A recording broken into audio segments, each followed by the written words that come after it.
trying to make her way back into the room here.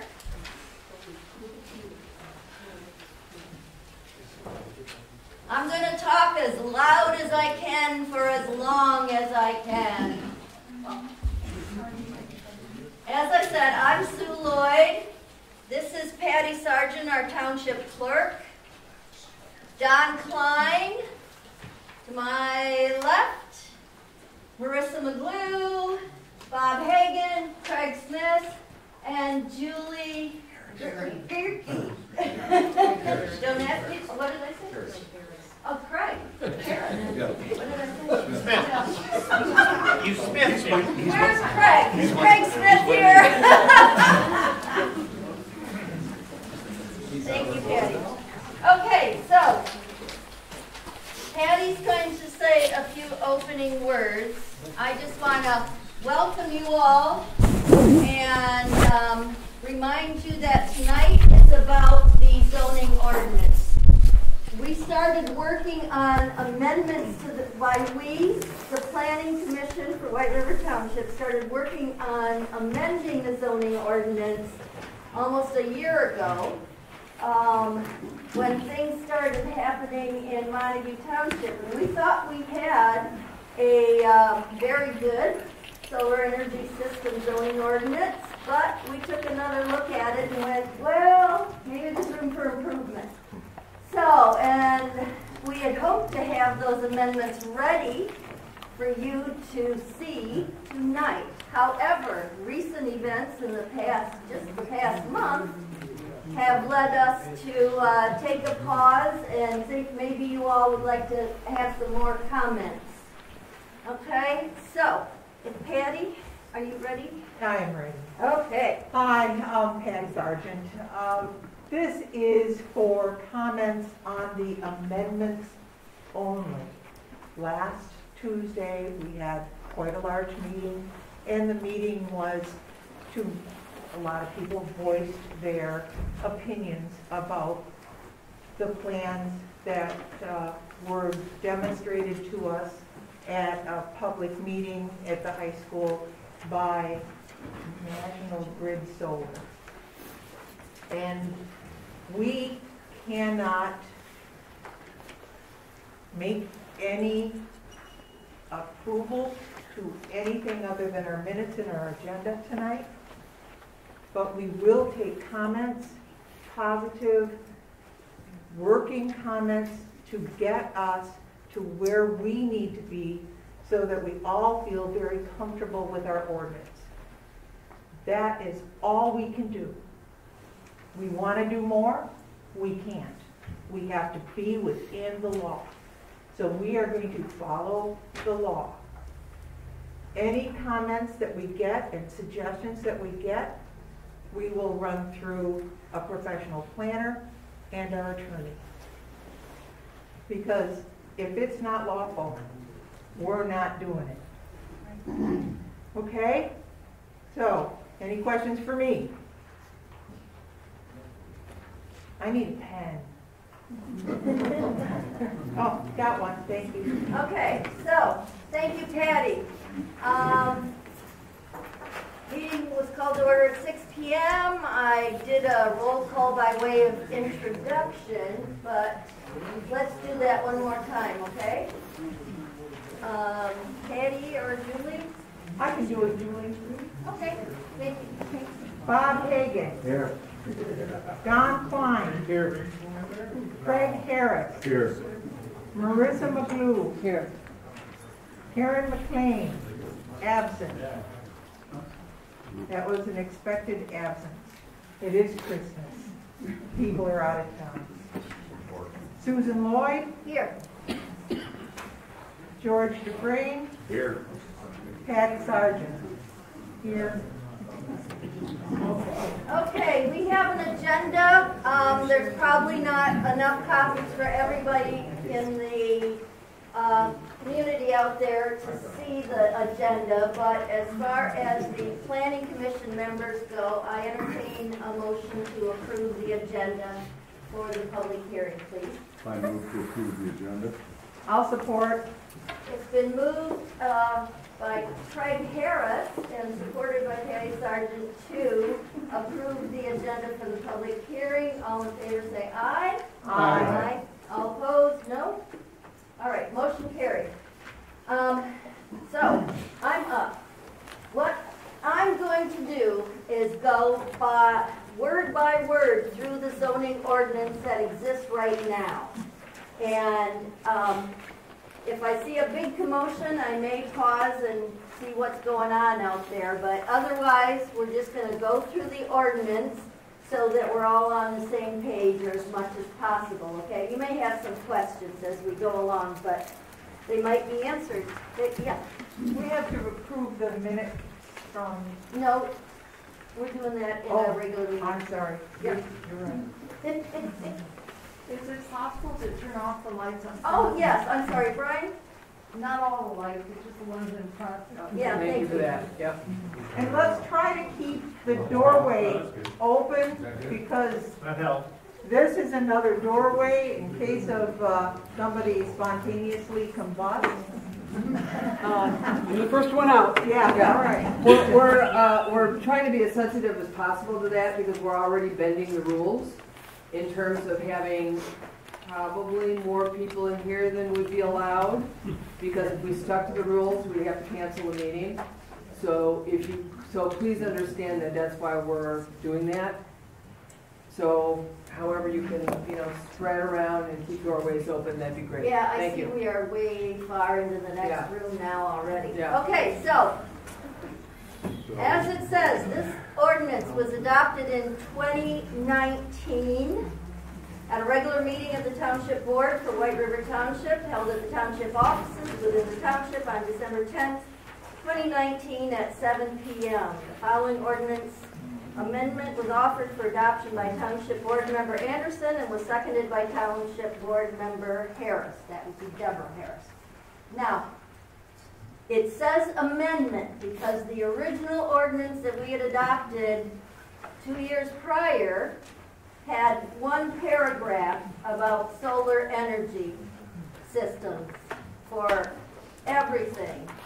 And given the trend in big solar energy systems, we thought we need more than that for us. So that's why this is actually called an amendment, because it's an amendment, it's already an amendment to what was existing. Okay, so the following new definition is hereby added in section 2.2 of the White River Township zoning ordinance. Defines a solar energy system: solar collectors, panels, controls, energy storage devices, heat pumps, heat exchangers, and/or other materials, hardware, or equipment necessary to the process by which solar radiation is collected, converted into another form of energy, stored, protected from unnecessary dissipation, and distributed. Solar energy systems include solar thermal, photovoltaic, and concentrated solar. This definition does not include small devices or equipment such as solar-powered lawn or building lights, which house both the solar energy generation system and the system which uses that energy to operate. Okay. Section 3.45, solar energy systems and similar items. Can I say something? Yeah. For those that did not get a paper copy, this copy is online at whiterivertwp.com, and you can print it, look at it. It's all there. Okay. It's a bunch of legalese, so please bear with us. Okay, solar energy systems are allowed as follows. Building-mounted solar energy systems are allowed on buildings in any zoning district. The total area of any such solar energy system shall not exceed 1,000 square feet on any dwelling or building, and 5,000 square feet in total area on any bona fide farm or agricultural building. Solar energy systems comprising a larger area on any building shall be allowed only with special land use approval. B, ground-mounted solar energy systems are allowed in any zoning district so long as they do not exceed 1,000 square feet in area in total on any lot or parcel. Ground-mounted solar energy systems between 1,000 square feet in total area per lot or parcel and 2,000 square feet in total area per parcel or lot are allowed in any zoning district with special land use approval. Ground-mounted solar energy systems that are equal or exceed 2,000 square feet in total area on a given lot or parcel are only allowed within the commercial, light industrial, and agricultural zoning districts and must be approved as a special land use. The following shall apply to all solar energy systems except where a stricter requirement is specified by this ordinance. The solar energy system application shall include a sketch drawing depicting all lot line setbacks and the location of devices in addition to any other documents required by the township. The total amount of coverage of solar energy systems is limited to 20% of the total square footage of the parcel involved when the parcel is located in the residential, waterfront residential, or critical dune overlay zoning districts. Any component of a solar energy system shall be set back a minimum of 15 feet from the side and 25 feet from the rear property boundaries, as well as 50 feet from the front property line. No components of a solar energy system shall be located in the front yard of a residential zoning district. In addition, in the waterfront residential and critical dune overlay districts, no solar energy system component shall be located on the waterfront side of the property, including wall surfaces facing the water. Roof-mounted solar systems shall not project past the peak of the roof and shall not exceed the maximum building height limitation. Solar energy system components shall not project beyond the eaves of the roof. Security for components of a solar energy system is the responsibility of the property owner. Following the operational life of the solar energy system, the property owner shall perform decommissioning and removal of the solar energy system and all components. The maximum height of a ground-mounted solar energy system device shall not exceed 12 feet above natural grade. All solar energy system location tilt components shall be designed and operated to avoid glare and reflection of sunlight and other artificial lighting, which may affect navigation by air, water, and roadway. Solar energy system design shall comply with Federal Aviation Administration siting requirements. No solar energy system generating component shall emit noise exceeding 45 decibels as measured at the parcel's property boundary or road right-of-way. Regardless of whether a particular provision of this section 3.45 refers to the applicant, the lessee of land, or the landowner, the property owner or landowner is ultimately responsible for compliance with this ordinance. Okay, that takes care of what most people would have to supply electricity to their home, or to their business, or to their farm. Now we get into ground-mounted solar energy systems. Special land use approval is required as specified in subsection 3.45A and B hereof. The applicant shall also comply with all applicable federal, state of Michigan, and county requirements, in addition to other applicable township ordinances and codes. All plans, drawings, or other materials submitted for a solar energy system special land use approval shall be produced by licensed professionals appropriate for the materials. The applicant shall comply with State of Michigan Construction Code as adopted by the county and the National Electric Code. In the event of a conflict between the State Building Code and National Electrical Code, the NEC shall prevail. All components of a solar energy system shall be approved by the Institute of Electrical and Electronics Engineers, Solar Rating and Certification Corporation, Electronic Testing Laboratories, or a similar certification organization. Except for building-mounted solar energy systems, any component of a solar energy system shall not be located within 100 feet of the boundary of a property where a residential use is not participating in a solar energy system of the same or similar scale of energy production. In addition, if there is a residential use on the parcel where a solar energy system is established, any solar energy component shall not be located within 50 feet of the residence of that parcel. Where a solar energy system abuts or is across the road from a residential use and such residential use is not screened by natural vegetation, the perimeter within 100 feet from the residence or property boundary shall be screened and buffered by landscaped earthen berm or installed evergreen or native vegetative plantings. Security for a solar energy system requires a completely enclosed perimeter security fence to restrict unauthorized access. Fencing shall not exceed 8 feet in height unless approved by the Planning Commission. Use of barbed wire fencing requires Planning Commission approval. Electric fencing is not permitted. Fencing in excess of 8 feet in height may be required to be set back further from the road right-of-way. Any substation or support structures and related electrical transmission equipment buildings shall be further secured with additional fencing and security measures, locks, and restricted access. Any public roadways or access points to a parcel shall have additional fencing and/or restricted access measures. Distribution, transmission, and interconnection. All collection lines and interconnections within the solar energy system shall be located and maintained underground, unless above-ground installation is approved by the Planning Commission. This requirement excludes transmission lines and equipment meant to connect the project inverters to the project substation and public utility substation off-site from the solar energy system on the property, all of which may be above ground. The height. The maximum height of a freestanding solar energy system device shall not exceed 12 feet above natural grade. Other solar energy components and buildings, such as any substation and related electrical transmission equipment, cannot exceed the maximum allowed height of 35 feet as measured from the natural grade at the base of the solar energy system component to the tip when extended at maximum tilt. 35 feet is what non-agricultural buildings are limited to. So houses, businesses, etc.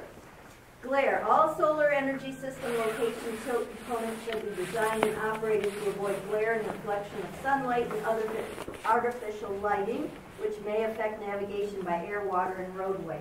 Solar energy system design shall comply with Federal Aviation Administration siting requirements. Noise. No solar energy system generating component shall emit noise exceeding 45 decibels as measured at the exterior parcel boundary or existing road right-of-way line. Lighting. Exterior lighting for parking lots, driveways, external illumination of buildings, or the illumination of signs shall be directed away from and be shielded from adjacent properties, focused in a downward fashion, and shall be so arranged as to not adversely affect driver visibility on adjacent public roads. Advertising. No advertising or non-project graphics shall be permitted on any part of the solar energy system or other components. This exclusion does not apply to entrance gate signage or notifications containing solar energy system contacts, or any and all other information that may be required by authorities having jurisdiction for electrical operations. This provision shall not limit the use of signage as otherwise permitted in this ordinance, except that billboards advertising products or services off premises shall not be permitted. Roads, access driveways from public roads shall be subject to the Muskegon County Road Commission review and comment. Any material damages to a public road located within the township resulting from the construction, maintenance, or operation of a solar energy system shall be repaired at the applicant's expense. In addition, the applicant shall submit to the appropriate county agency a description of the routes to be used by construction and delivery vehicles, any road improvement that will be necessary to accommodate construction vehicles, equipment, or other deliveries. The applicant shall abide by all county requirements regarding the use and/or repair of county roads. The township may require that the applicant post a surety. This is why I went to speech therapy. Surety bond with the township to cover estimated costs related to anticipated road damage or repair as recommended by the County Road Commission. I'm going to read that again since I interrupted. The township may require that the applicant post a surety bond with the township to cover estimated costs related to anticipated road damage or repair as recommended by the County Road Commission. In addition to the general requirements of a special land use application, which is another chapter of the zoning ordinance, a detailed site plan, the energy system special use application shall include a detailed site plan which clearly and accurately depicts the property boundary survey, setbacks, installation, and location of all devices and supporting building structures. A USGS-based topographic depiction of all adjacent and neighboring property parcels showing the location and type of all buildings within 300 feet of the proposed solar energy system. This depiction shall include the locations and elevations of all proposed solar energy system components. Construction waste management plan. The applicant shall submit a construction waste management plan describing the methods of waste disposal of the large quantities of cardboard, wood, scrap metal, and scrap wire. The township may require an interim waste management bond or other security to ensure that the sites are clean after initial construction. Maintenance plan. The applicant shall provide a written description of the maintenance program to be used for the solar energy system. The description shall include typical maintenance schedules, the types of maintenance to be performed, and the removal procedures and schedules should solar energy system components become obsolete or abandoned.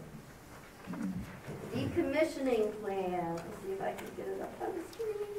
The applicant shall provide a decommissioning plan with the application, which will describe the proposed process for decommissioning the site and restoring the property to its previous condition prior to the installation of the solar energy systems and structures. It shall state the estimated usable life of the solar energy system and conditions for decommissioning, the estimated costs in current dollars, and the process and time frame to remove all components and structures from the site. The decommissioning plan shall be recorded with the Muskegon County Register of Deeds on all properties developed for a solar energy system. The application shall be accompanied with the applicable fees and escrow bonds as established by the Township Board. We're almost done. Inspection. The Township shall have the right upon approving any solar energy system special land use to inspect the premises on which the solar energy system is located at all reasonable times. The township may hire a consultant to assist with any inspections at the applicant, system owner, property, or property owner's expense. I'm going to just take a pause there. That last sentence with all those slash marks in it. As we were writing this ordinance, because it's going to cover a long time period, many people are going to, many responsible people will be involved, from the property owner to the manager, the operations manager, the construction, etc. And so we did not want any like loopholes for the operating company or the construction company to be able to just walk away. So whoever is holding the solar bag at the decommissioning is responsible for it. Here is an important part. Well, it's all important, but I particularly like this part. Prior escrows and security bond. Prior to the start of construction or installation for a solar energy system, the township shall require the applicant, system owner, operator, or property owner to post with the township a decommissioning security in the form of a letter of credit, surety bond, or similar monetary guarantee for an amount necessary to accomplish the work specified in the decommissioning plan as agreed upon by the township and the applicant, system owner, operator, or property owner. The amount shall be reasonably sufficient to restore the property to its previous condition prior to the initial construction and operation of the solar energy system. The amount necessary to cover the cost of decommissioning and reclamation shall be presumed to be the greater of the net salvage value calculated at 125% of the cost to decommission the project, less the salvage value, or an amount equal to the costs, an amount equal to $20 per kilowatt AC at the time of construction, $40 per kilowatt AC at the end of the year 10, and $80 per kilowatt AC at the end of year 20. The net salvage value calculation shall be performed by a third-party professional engineer every 5 years during operations and 12 months prior to the expiration of the project's power purchase agreements with the applicant or landowner. An escalation factor for inflation may be included for determining the amount of the estimated cost of decommissioning. Okay, I need to break.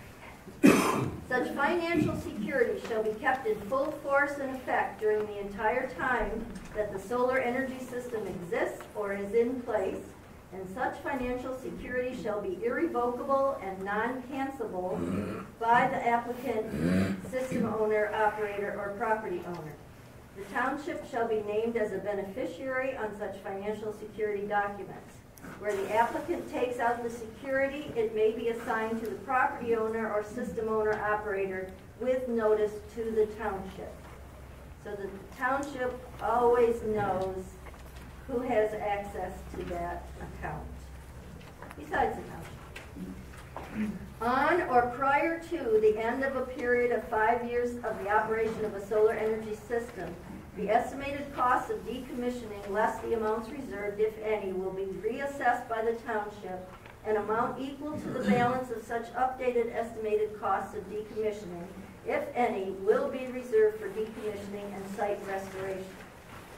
Failure to keep any required financial security in full force and effect at all times while the solar energy system exists or is in place shall constitute a material and significant violation of the special land use approval in this ordinance, and subject the applicant, system owner, operator, and property owner to all remedies available to the township, including any enforcement action, civil action, request for injunctive relief, and revocation of the special land use approval.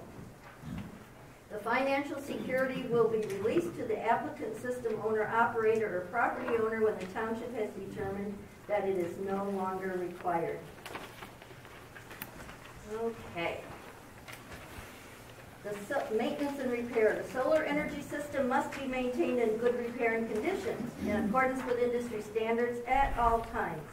The applicant, system owner, operator, or property owner has the responsibility to perform the maintenance and repairs in accordance with the maintenance plan and the prescribed schedules in a timely manner.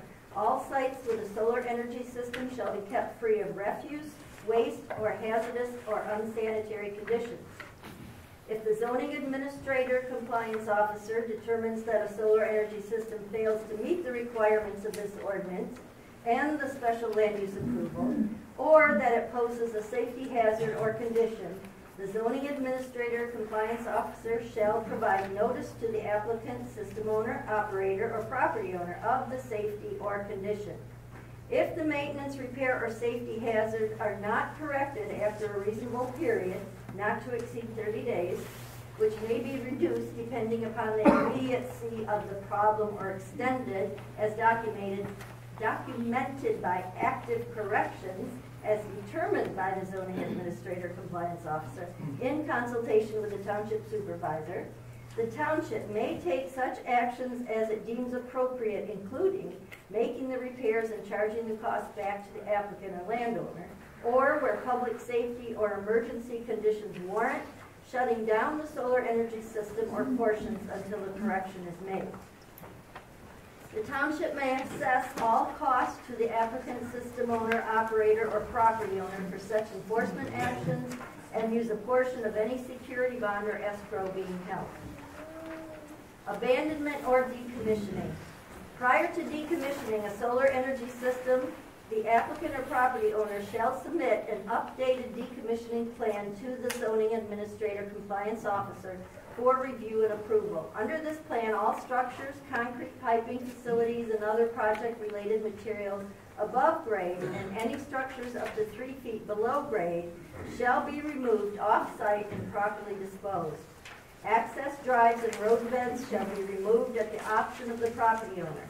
It will be up to the township board or township supervisor whether to allow certain aspects of a former commercial solar energy system to remain, such as roadways or building structures.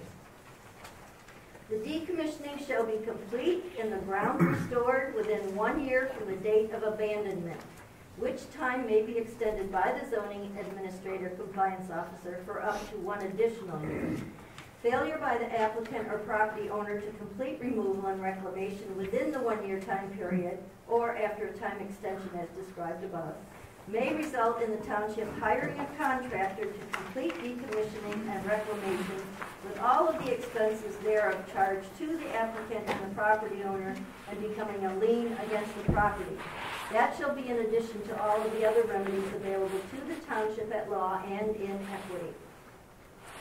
Any solar energy system that is not operated for a continuous period of 12 consecutive months shall be considered abandoned and the special land use approval revoked. The remainder of the White River Township zoning ordinance is unaffected, except as expressly amended by this ordinance. The rest of the White River Township zoning ordinance remains unchanged and in full force and effect.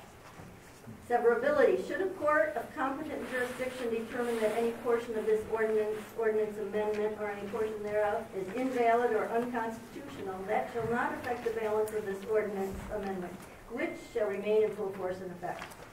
And the ordinance amendment shall become effective upon the expiration of 7 days after this ordinance amendment or a summary thereof appears in the newspaper as provided by the law. And so it was. And it is till this day. Okay, I'm going to take a drink of water.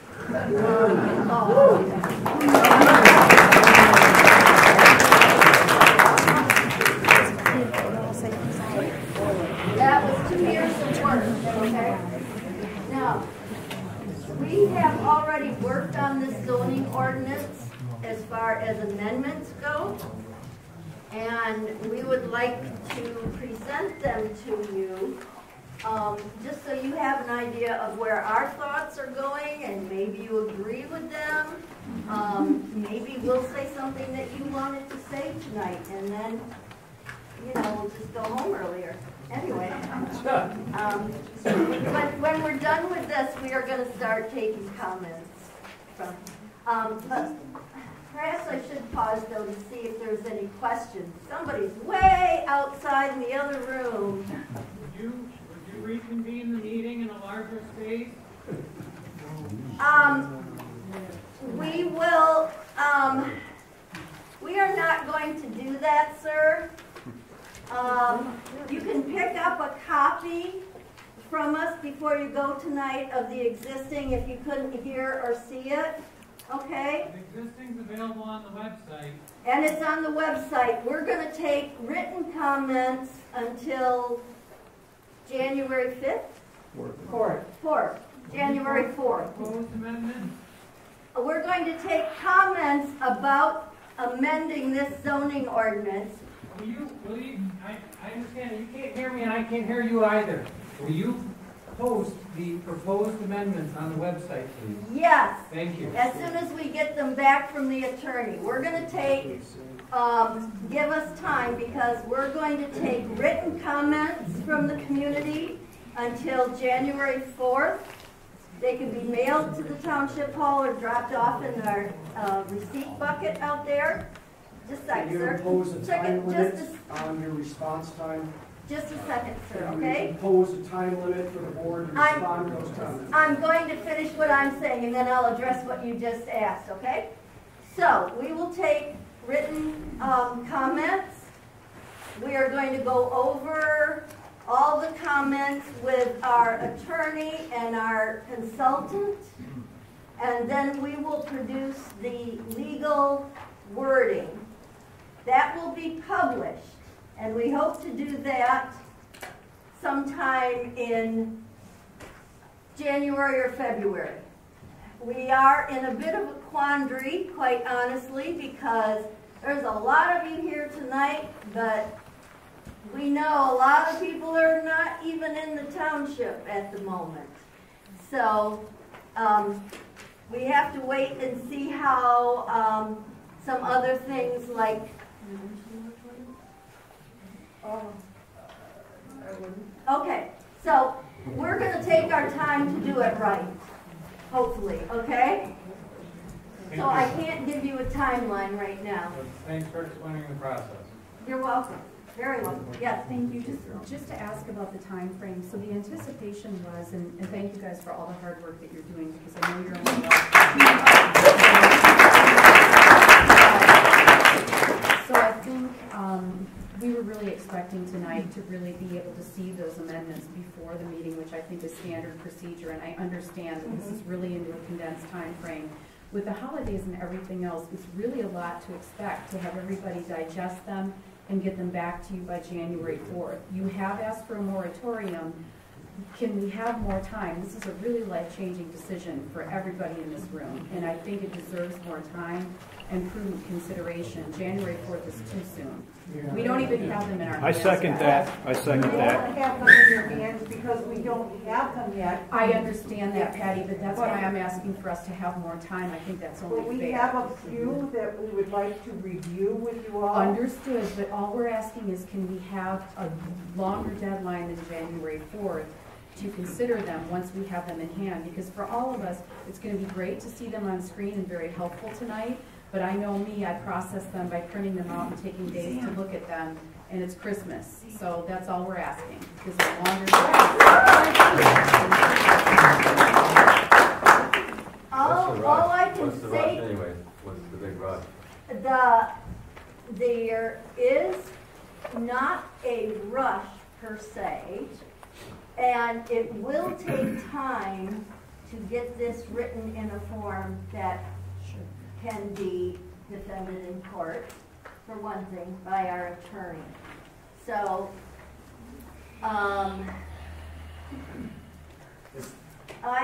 we will discuss it tonight, okay, at our regular meeting, and see what we can do about extending the time frame. And of course, there will be another public hearing on proposed amendments. I don't, yeah, what, did you say another month? The end of January? Is that what you suggested?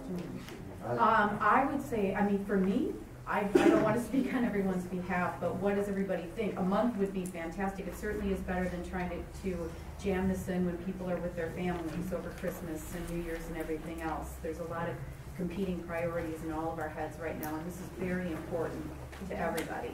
We agree. However, there are certain limitations that we have to follow, and if we are going to get this approved, we have to move quickly. And nobody showed any interest until there was a plan.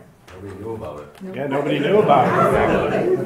We didn't know about it until it came. Very sweet. Yeah. Yeah. The gentleman in the back there? Yeah, I have three questions. One, can you enumerate the reasons that you need to move quickly? Is there a legal obligation under your township rules with the state? Number two, you passed this ordinance in December of 2019. We then had COVID. Nobody could come to this township to even look at anything. I have to say it's online, it's everything else. We were all a little busy, locked down. Number three, is the same attorney that wrote this ordinance, I'm assuming attorney or attorneys, is that same person going to now amend it? And if so, can they explain why section 345, section B, completely leaves out any zoning for agricultural land in this township, thereby giving carte blanche to about 6 landowners to do anything they want? Even though you tell me almost the gauge of wire that I need to use on my house if I want to put up panels, if somebody who owns 500, 600, 1,000 acres of land, they can do anything that they want. Is that same attorney going to Pointing write? your finger at me. I'm very I'm not And you're pointing back. responsible. I'm very pissed off. Well, let's keep Okay. this. Let me refer you to some state laws, okay? But there are also laws Okay. that convert, restrict their conduct. Is that including Fred? malfeasance. Fred, And are yes, you it talking is. like My that? family's been here since 1880, so I do have an interest in this. Thank you. Yes, Fred, but Fred, please, slow down, okay? Listen, go on the internet, look at the Zoning Enabling Act, look at the Right to Farm Act, get some education, and you'll be able to put this whole thing in perspective, okay? That's all I'm Let me ask a asking. follow-on question. You Okay. have a master plan that the taxpayers paid for in the early 2000s that specifically lays out the agricultural nature of our township. Maybe you've all read it. Do we have to follow that? If we don't, why did we pay for it? And if we do, why is this zoning ordinance completely at odds with everything in that master plan? So Fred, what would be appropriate at this point then is to offer a suggestion, an amendment suggestion that would fit, that would be reviewed then by the lawyer that might offer those protections that you're speaking about. Thank you. So to channel that, I understand that frustration. I hear what you're, I honestly really do understand what you're saying. But channel that into an amendment because that is what we are all here for. So whatever kind of frustrations or lack in this amendment that you see. Yeah, and we're asking for more time than January 4th. Right. And For so, what you just said. Right, I understand that too. And because of a long list of requirements and legalities of timelines, we can't just say, oh, okay, we'll talk about that in the following meeting. So if you guys want to stay to that point and listen to that discussion, you're welcome to do that. Okay, let's But move on, we thank will you. discuss that because it makes sense. Seems like if you're Thank gonna you, run a whole Martha. ecosystem, you give us time for that. We're going to have public comment in a little while. But first, we're going to review these ordinances that we are looking at and options. We have not submitted these to our attorney yet for approval, so we're going to review these and then we'll have some public comment. Okay, so the first thing, this whole doing a study. Basically, we want to include that the solar energy system applicant is going to pay all White River Township review costs, which means an escrow account shall be set up when the applicant applies for a special use permit for a solar energy system. The monetary amount filed by the applicant with the township shall be an amount estimated by the township to cover all costs and expenses associated with the special use zoning review and approval process. And the township may require that the applicant place additional monies into escrow with the township should the existing escrow amount filed by the applicant prove insufficient. Okay, so this has become a major project, and it is beyond your citizen planners and volunteers to review a project as such. And so we are asking for a requirement that those who are going to benefit from a solar energy system installation pay for that process. So that our taxpayers are not paying so that they can get approval and we have to pay for our zoning ordinance. Another thing that was in the wind energy conversion system section of our zoning ordinance, but didn't make it into the solar specifically, is that at the township's request, the applicant shall fund an environmental assessment or impact study and or other relevant reports or studies, including but not limited to assessing the potential impact on endangered species, eagles, birds, and other wildlife, as required by the township for review by the township. Now, I would take environmental impact to mean the entire environment, including the human environment. Thank you. Okay. Another one, no on-site storage of damaged broken solar panels. Broken solar panels shall be promptly repaired or removed from the site. There shall be no on-site storage of broken or malfunctioning solar panels. A big one here, the SES, Solar Energy System installation, entirely screened from view. The entire solar energy system installation shall be visually screened by earthen berms with evergreen vegetative cover and/or evergreen trees of the height and density to completely block the solar energy system components from the public. Any vegetative planting shall be maintained for the life of the project, and dead or dying vegetation shall be replaced promptly as necessary to maintain the visual screen. Something else to do with plantings, pollinator plants within the solar energy system installation. Native pollinating plants shall be planted and maintained between solar panel rows as ground covers for bees, butterflies, birds, and other wildlife. And in addition to that these plantings shall be designed, approved, recommended by a bona fide horticulturalist. Question on the amendment for the berms. So these berms are understood to be... We'll take comment later. Thank you so much for bearing with us, and keep that right at the tip of your tongue so that you'll be first to speak. Thank you so much. Distance from non-participating parcels and buildings. Except for building-mounted solar energy systems, those that are in use by personally for on-site use, any component of a solar energy system shall not be located within 100 feet of the boundary of a property where residential use that is not participating in a solar energy system of that same scale or energy production. Now, we are also considering changing that to 600 feet. In addition, also any solar energy component shall not be located within 600 feet of any house or residential dwelling located on a lot or parcel other than where the solar energy system or its components are located, whether on the same side of the road or not. Okay, we also want to increase inspection requirements. The township shall have the right upon approving any solar energy system special land use to inspect the premises on which the solar energy system is located at all reasonable times. Furthermore, if it is determined that the solar energy system has been expanded or modified without the prior approval of the township, that shall also constitute a material and significant violation of the special land use and site plan approvals and this ordinance. So that's what we've been working on so far.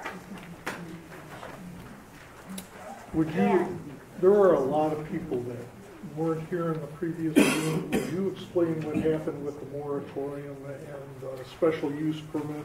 I cannot, because it is in legal process and our attorney has... Okay. Okay? You will see something coming about that, okay? But I am not allowed to speak, nor is anybody else. So, okay, now we have a list of people who wanted to speak, and Patty promised the young man about there. Oh, there he is. Hi there, sorry. We kind of ran out of seating a while ago. My question was on the rule for berming along, so the way that that is written for berming seems to imply that this berming would be alongside the road, correct? It would be outside, I believe, of the road right away. Right. But setback from the property with the idea of it being along the road, correct? It would vary given what's installed there. The intent, and that's why we're taking this to our consultant planner and to our attorney, because the intent is so that if you're driving down the road, you see vegetation, you don't see fencing, you I don't see, understand you that. know. My question is in regards to the landowners who might end up being swallowed by this project. Would that also be applied to them? Would they also be entitled to berming by the township around their property? Or would they be under the requirement to put their own berms up in case they don't see the solar panels dragging down, but they get to their house, they see them all around their yard and garden? Are you talking about someone who's not participating Yeah, Sue, in I the think installation? Sue, Or excuse me. someone who is? Excuse me a second, I think I can answer Oh, that I'm pretty sorry. succinctly.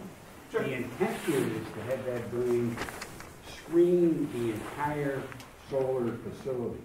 So if the property line is the dividing point, there's no road there, the burning and screening would be on that property line. So in your instance, if you happen to be next door neighbor to quote the solar farm, we would expect you to be shielded from the solar farm with a burn and appropriate planting. Okay. Okay, so what is your suggestion? My suggestion would be what this gentleman just said, however, that it is going to be following the property line, that it lines up with, that intention is lined up with the legal right. Yes. So that somebody is not left lighted if they happen to be within the area of a non-participant. As Yeah. well, is there a specified height for the berm, or is it just left vague in terms of, because we don't have any idea what these solar panels are left to be, high, low? Let's make a note to question our planning consultant about how best to say that, I think okay? we defined it, we said Yes. subdivision. Follow-up to Julie, that. thank you. Follow-up to that question is, Comment? comment to that is, it's one thing to have a flat field and put up trees or a berm, but we are graced with these beautiful rolling dune hills. There is no way, you can see that by driving down Fruitvale, there is no way that you can hide extended views of going up the hillside. That is what I will be looking at, is a hill not obscured by any berm or trees because it rises. Okay, we'll make a note of that, please. And And right we're now- gonna go to the list. We're going to the list. We are going to stick with our plan. You get 3 minutes to speak. Don, Get it down, Fred. You can get it at the end. Don is our timekeeper. Okay, I'll be calling off the names, and if you signed in, you don't want to speak, just pass. And then Don will keep the time, and these are for suggestions, and I'll have to get the gentleman that just spoke. What is your name? Me? Yeah, I think you. Yes, sorry, hi. What's we're your wondering- name and Name. address, please? Jackson Eilers, 7930 North Old Channel Trail. Okay, thank you. Okay. Thank you. All right, so Matt Hedges, suggestion. All right. Members of the board, it is my duty to tell you why the proposed amendments for the solar farm are not stringent enough and continues to not complement White River Township's master plan. The master plan's future land use plan says under the objectives of agriculture. Matt, I hate to bother you. Yes. But we are taking suggestions Understood. so can we skip that word bad people? You're not bad people. Okay. You're doing fantastic. If we can skip the part that we've been bad. You're not. Okay, and Yep. go to the suggestions so that we can we want to get home by Christmas. Yeah, absolutely. Absolutely. Okay, so I'll just throw it away then. Bottom line, we don't want Turn it. it in. We don't want it.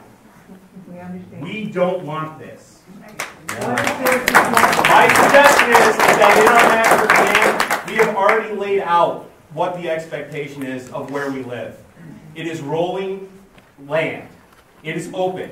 It is not industrialized. Okay, would you please, you've got it all written down, which Yes. is lovely, so you can turn that in and that will be part of the public record, okay? Fantastic. Thank you. All right, thank you. All right, next, Julie. Lori Coleman. Thank you for allowing me to speak tonight to your board. My name is Lori Coleman. I'm You at need to speak up just a little like that. All right. All right, here we go. Lori Coleman, 4874 Onset Common. I'm a lifelong resident of Montague, and I have very good friends and family who reside in White River Township. In the summer, I ride down Post Road and through the township enjoying. Do you have a suggestion? I do. For our amendments? I Can we just I can get jump to to it? that. Yeah, it's important though to say some of these things. You can Which turn that in. Which I'm encouraged to read and see the amendments. So, it's important that we influence the size and scope of this project.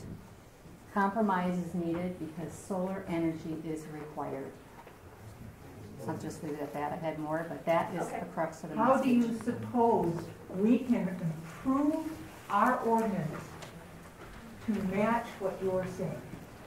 I like what's been done here. I think those are a lot of good suggestions, so that's my comment. Thank you. Okay, the next person, Margot Haynes. I'm in an odd position because I'm reading a comment from somebody who's not here who asked me to submit it. And I do have it in writing.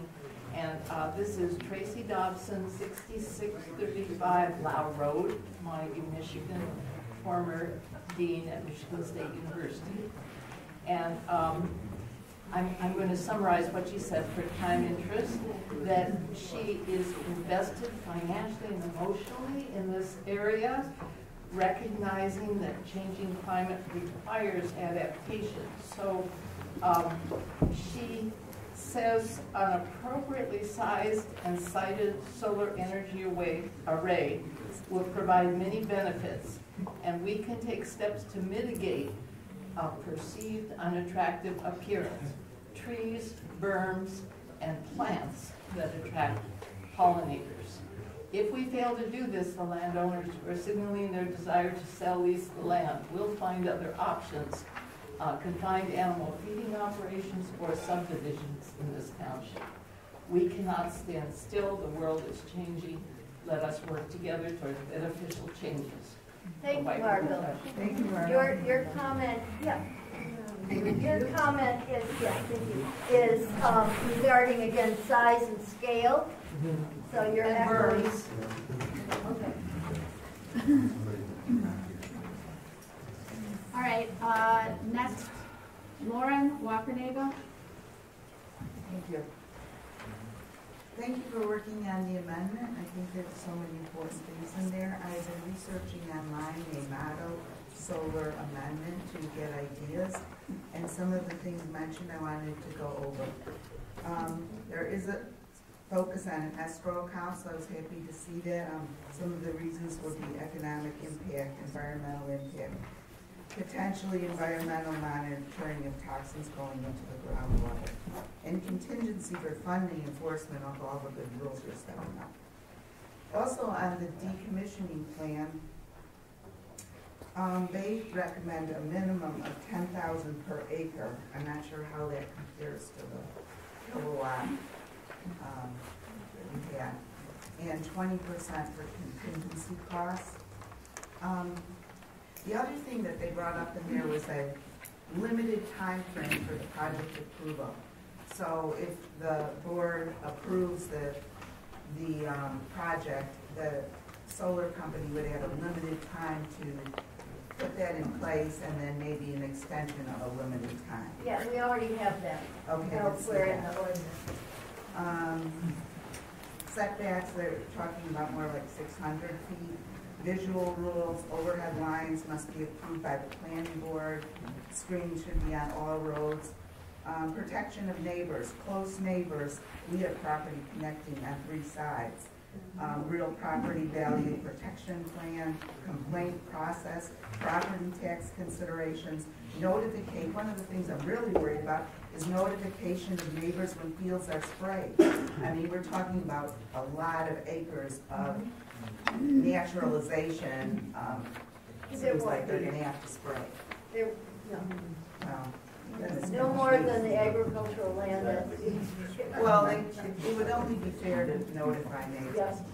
And then liability insurance, so that the project would have liability insurance determined by maybe and there'd be notification to the township of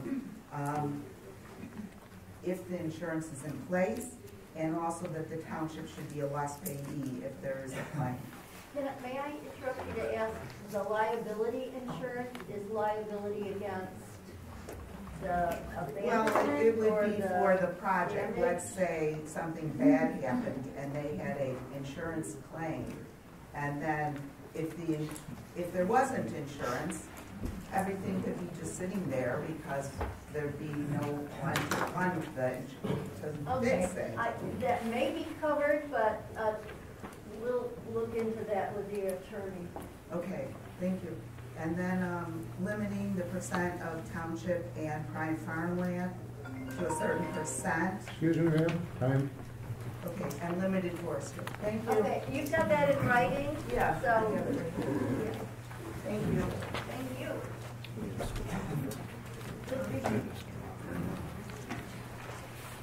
All right, Jim Rose. Pass. Thank you. And Mark McKinnon. Pass. Pass. Okay, and then we have Wendell Olmsted.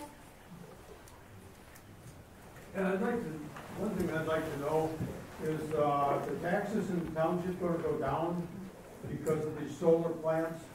And if you allow one solar plant to come in, and you recognize that one, and let these people do what they want to do, the rest of the farmland is going to turn the same way. Those are questions not for tonight. Okay. Thank you, Wendell. Charles Eilers. Pass. Is it Tamara Horn or Tamara? Tamara? Hi, I'm Tamara Horn. My comments, I'm mainly bringing these concerns because the biggest concern I have is the stark warning that we have of approaching climate change and the impacts to the health of our community from that. And so my recommendations for the amendments have to do with making sure that if the Planning Commission restricts solar systems on agricultural lands to the point that the farmers have no longer an option to consider what choices this leaves for them. I don't want to see the farmland go to large housing developments or CAFOs. So I know this is not necessarily an amendment to the solar ordinance, but if we restrict too much there, do we have protections in the other ordinance regarding farmland going to other uses? That's the short of what I wanted to say, and I just want to thank the Planning Commission for your attention to amending it and to listening to everyone tonight. Thank you. Thank you. Yeah. I'm going to use a term that I don't like to say out loud. Exclusionary zoning. So just everybody look it up. Okay. Okay, Bruce Froelich. Thank you. I'm living in Montague and I've got my piece on paper here. A word that I think is missing from your current draft and specific spot. So it's there for the reason. Oh, hazard.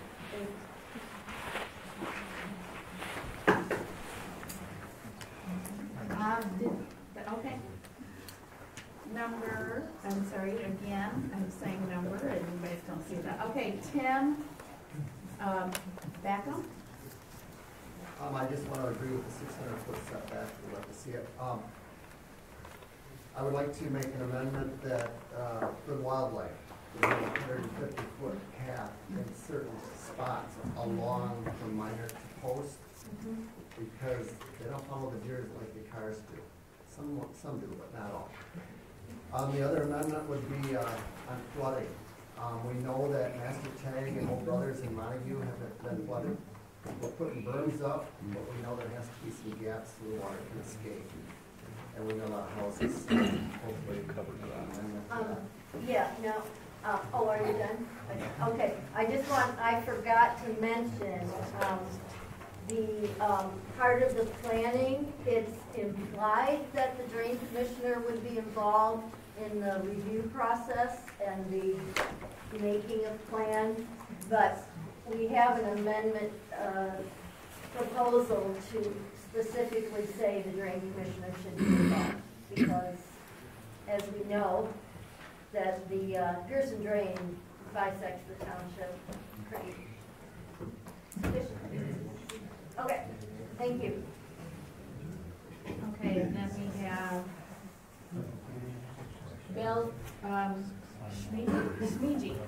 Yeah, I'm Bill. I'm 1140-67 Chase Road. I just I appreciate the work you guys are doing on this. I like the direction, a lot of the new blocks you had there. But what I find, and I'll type this up and bring it to you, right? Thank you. But I am concerned with the consistency with the master plan for the agricultural use. And I'm concerned that while there's teeth in some parts of this, there's a lot of places that are not very explicit.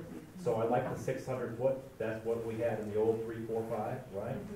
We don't talk about how wide the barrier is. We don't talk about the opacity of the barrier. You know, nothing's absolute, so there's 90%, some amount. And then you got to consider the grade of the land.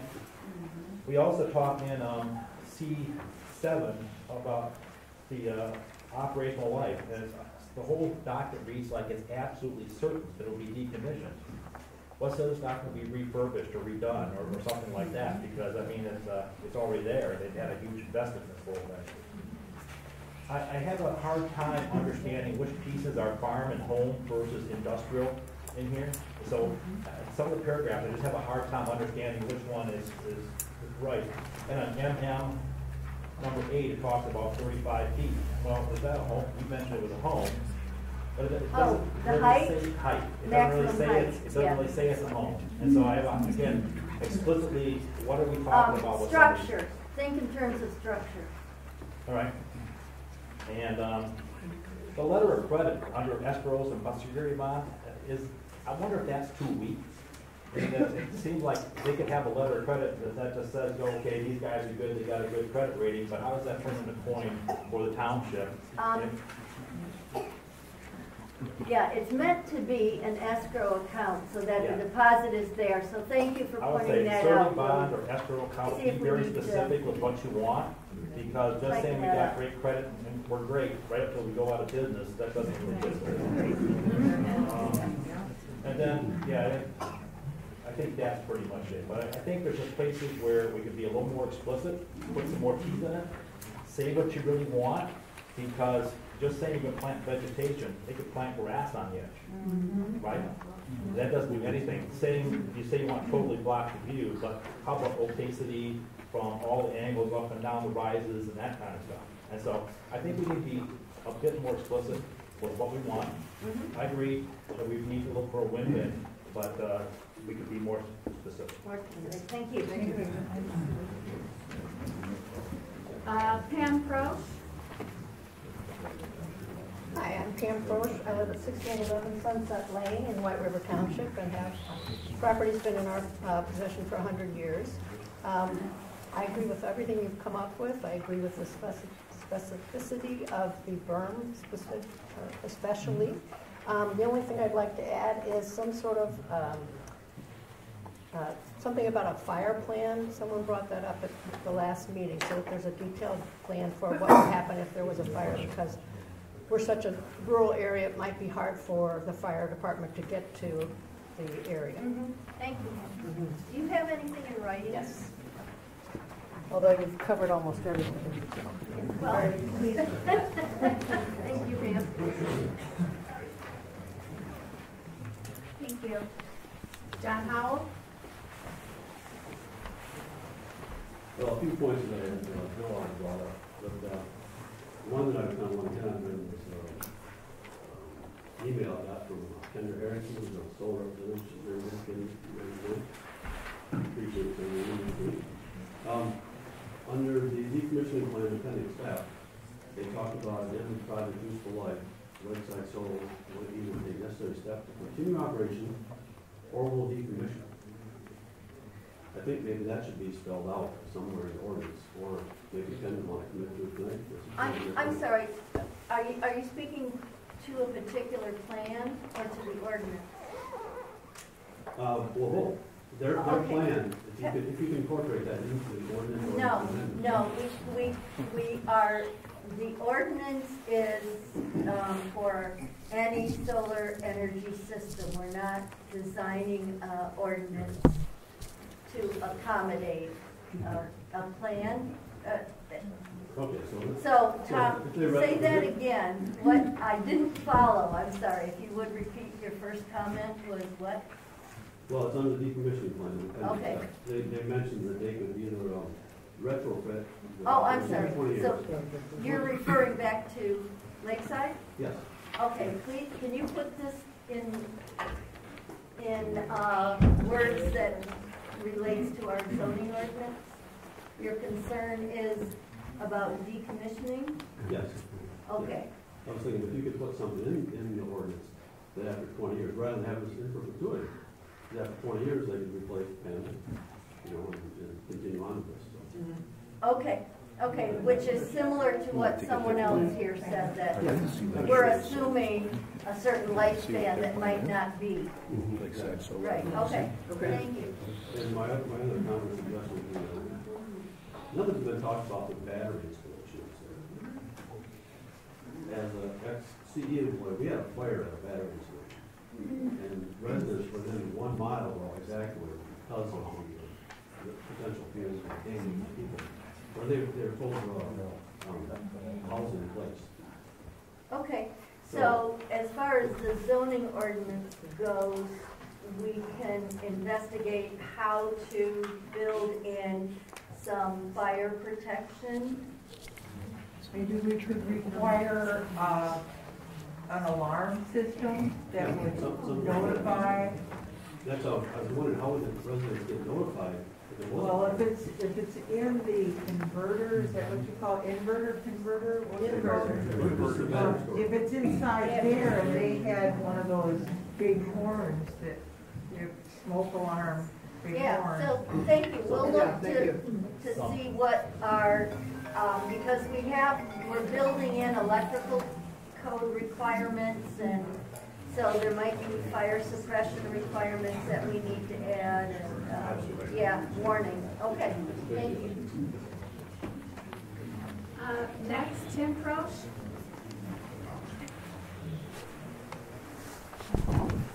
My name is Tim Croce.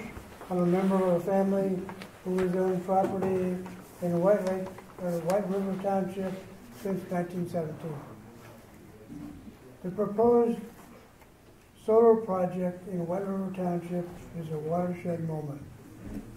My wife Pam and I, she already spoke, are sympathetic to both sides of this issue. We encourage White River Township leaders like you guys, participating farm owners and township residents to consider compromise with each other. To that end, I've got 6 quick questions. We are looking for amendment options and suggestions. Maybe the questions can help you. Go. You tell me. Could the project be smaller? Could larger vegetation provide cover for the panels and maintain the rural character of our township? Could portions of the land for the project be retained for small farming for local food needs? Will the estimated additional $36 million in tax revenue over 25 years have a positive impact on the residents of our township? How can this additional tax revenue be maximized for our residents? Do you have a suggestion for us? And the last question, and I'll sit down, okay? How important are the effects of climate change to residents of our township? Okay, thank you. So again, there is it sounds, Tim, like you're saying, you're suggesting we look at the scale? Yes. Scale requirements? Yes. Okay, and alternative farming options within the system? Could you make the vegetation cover bigger? And that, That's okay. already been talked about by other people here. Yes, yes, okay, thank you. Next we have Linda Cudney. No comment. I got it, Linda. Okay. She turned hers in. Oh, okay. And this is, Craig Cudney. Not good. Hey, can I take yours for a second? It's up to them, right? Can I do that? I'm Pamela Belcom. All I have the question is somebody could answer the question of why there is nothing in the ordinance or the amendments that would protect the values of the homes directly affected by the size of this all around them, like mine is. Okay, we cannot, that is not a question for us to answer. However, your suggestion sounds like you would like to see if we can address property values somehow. Yeah. I actually am wondering why it hasn't been addressed. That's my question. That has to do more with our economic and legal system than the ordinance, but we can certainly take that as a suggestion that we look into if there is something we can do about that. Thank you. Yes. How would you suggest we do it? Put it in the ordinance? Yeah, How? I don't know exactly how to do this, but I know that 20 to 40% devaluation has been on some reports online that I've looked into. 20 to 40% devaluation on home property. So I want to guarantee that my property that's worth $300,000 today isn't going to be worth $200 by the time this project is done and fully running. Or that in decommissioning it in 40 years, my kids aren't going to want to live here because it's trash. That's what I want to be sure of. Okay, we will see how we can address that. I have. No, we're gonna, can you wait until?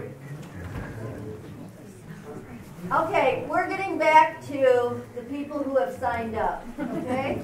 Thank you. All right, the next person, Bob Lloyd. Bob Lloyd? I didn't sign up. You didn't sign, oh. I didn't sign in.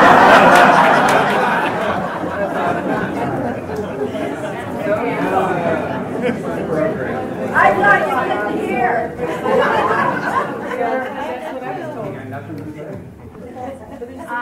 Then we go to Ron Bailey. Hey, I'll put my ordinance changes in writing so I don't bore you too much. I had one question. Can you elaborate why on December 6th, the planning commission meeting created the amendment proposals?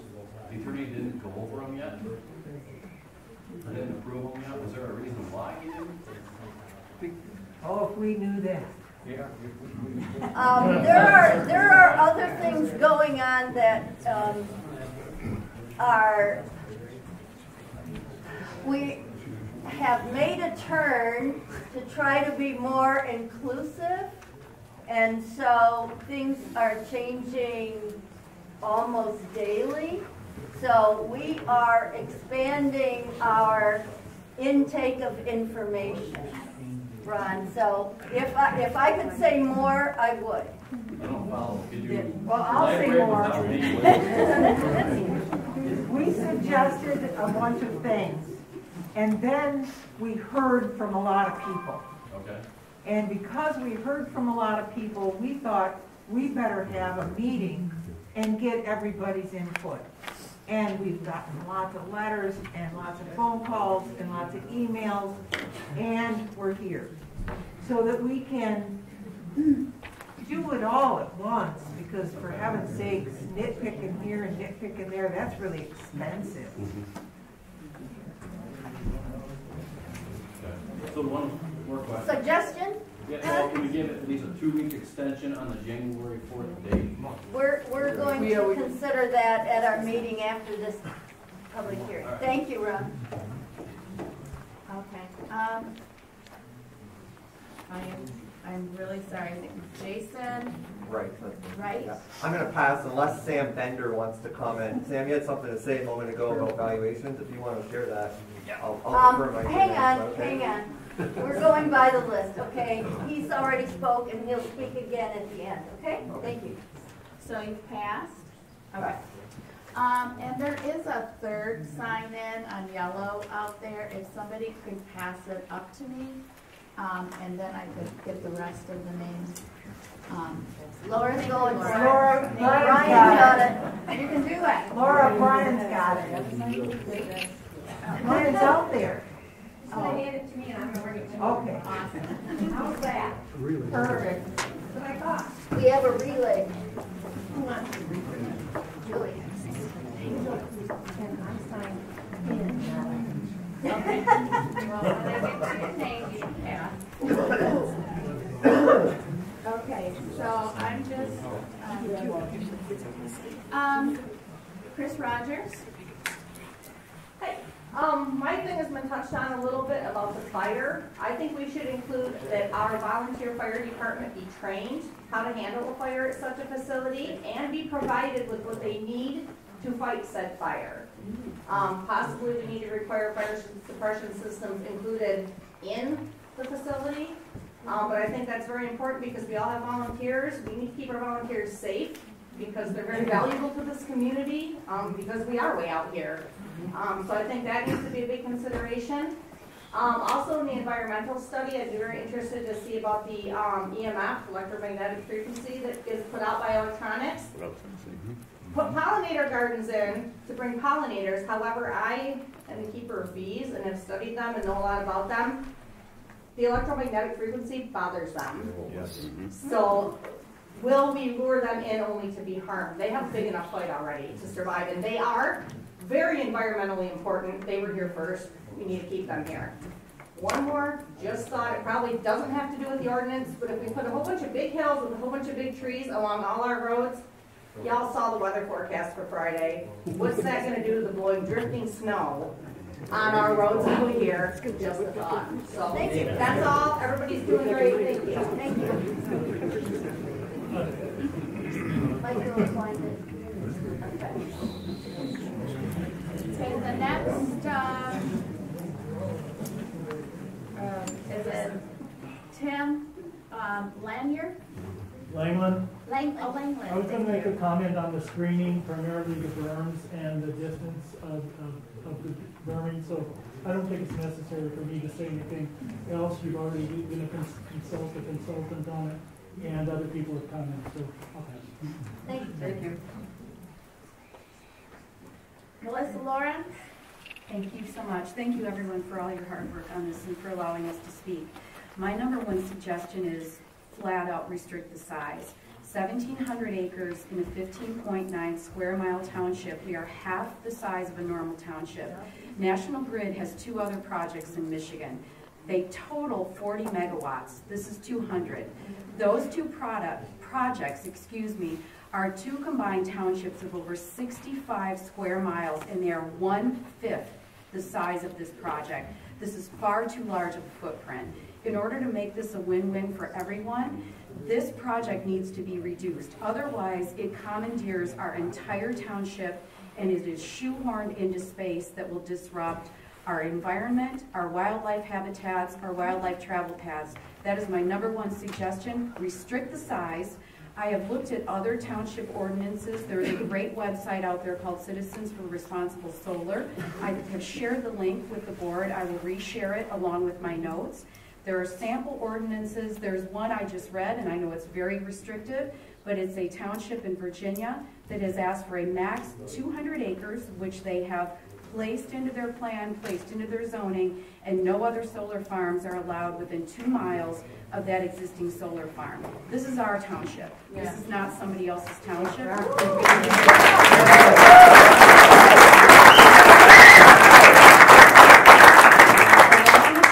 I love the idea of increasing the setbacks. I had one gentleman that actually wrote a letter to you guys that said the nationally recognized, I don't know if this is true, I'm no expert, setback is 600 feet.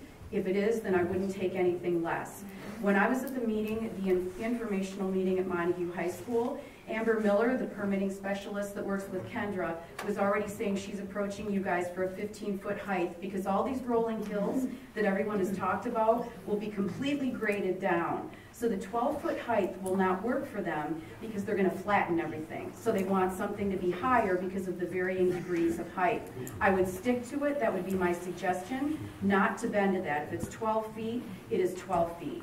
And then vegetation all around, as you guys noted, which is fantastic. Make sure it's trees. Those need to be tall trees. And then the last suggestion, there has to be a wildlife travel path. And if you restrict the size of this, which right now is wholly inappropriate for this area, you will ensure that you have that wildlife travel path. That is what I have. Thank you.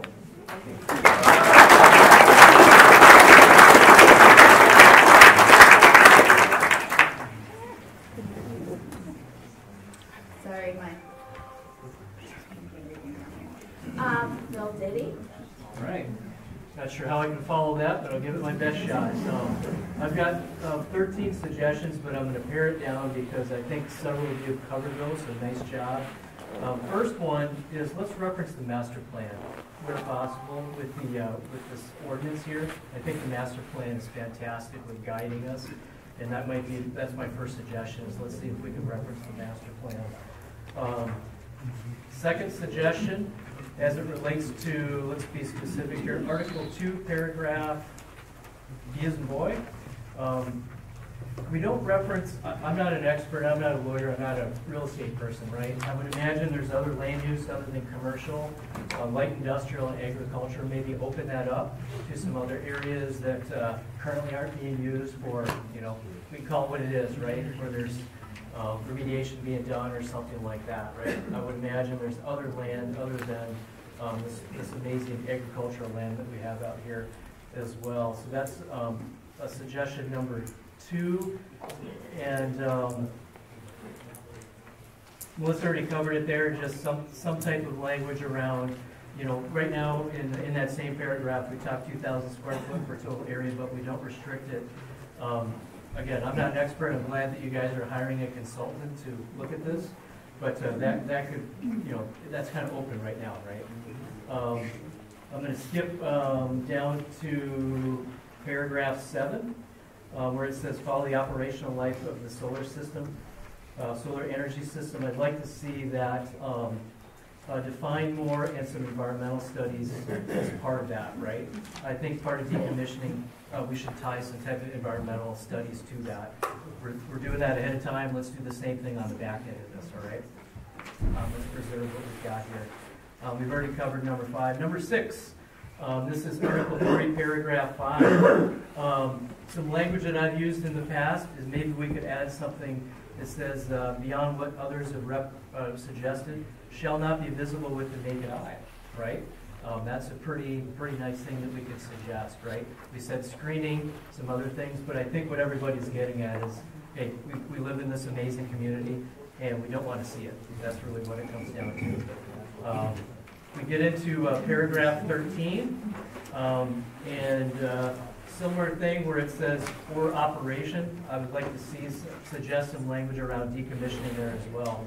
So it would be construction, maintenance, operation, and decommissioning of the solar energy system around the roads. That's the roads particular and specific. Yep. So you guys had already covered that. Paragraph right following that, be more explicit. Let's take out where it says may require. Let's just require that the applicant post a surety bond. Let's just be more specific and require that right up front.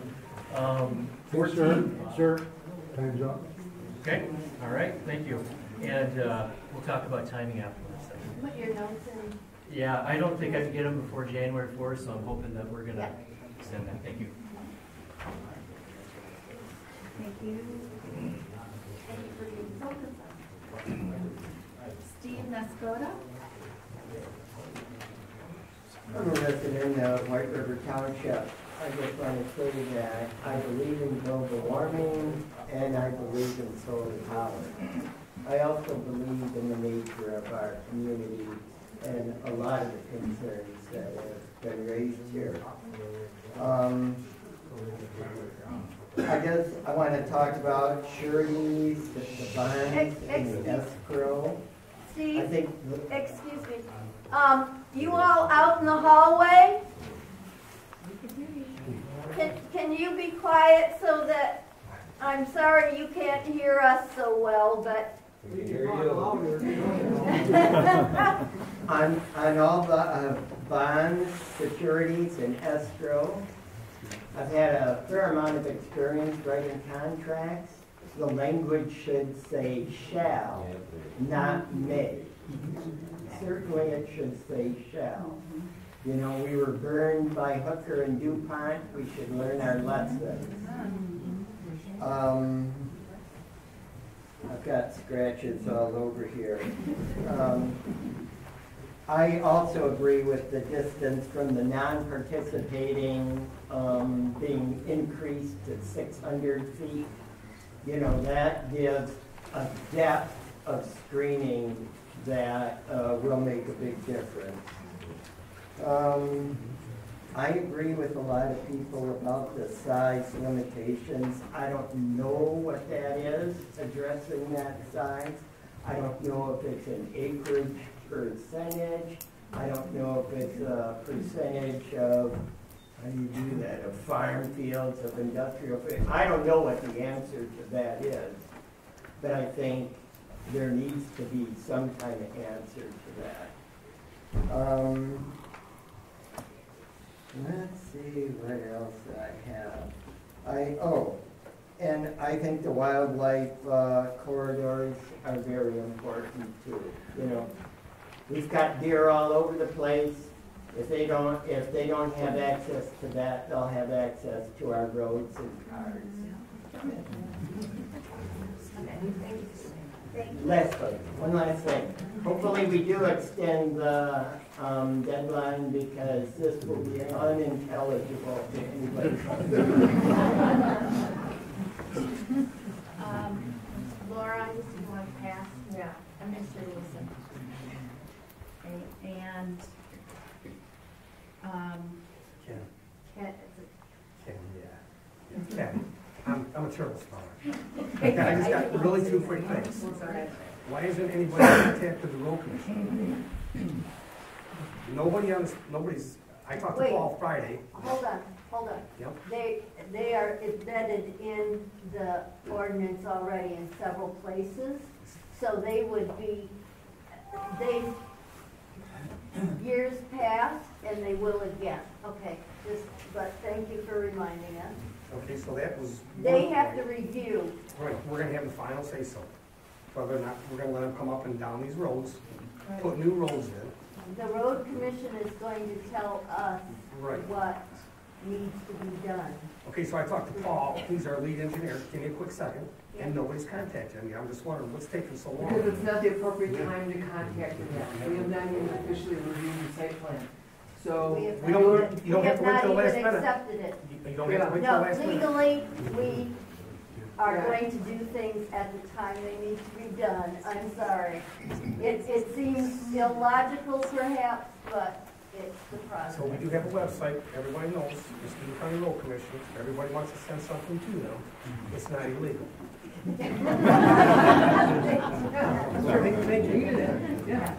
Naturally, your access roads have to have culverts, right? Well, we don't have a final plan for this yet to know where those access roads are. That's why we haven't contacted anything. Once the final plan is done, then I'm sure they will.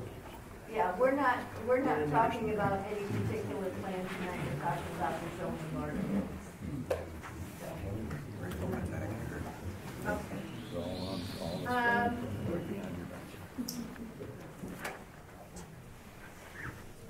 Post Road, Ron Barnes?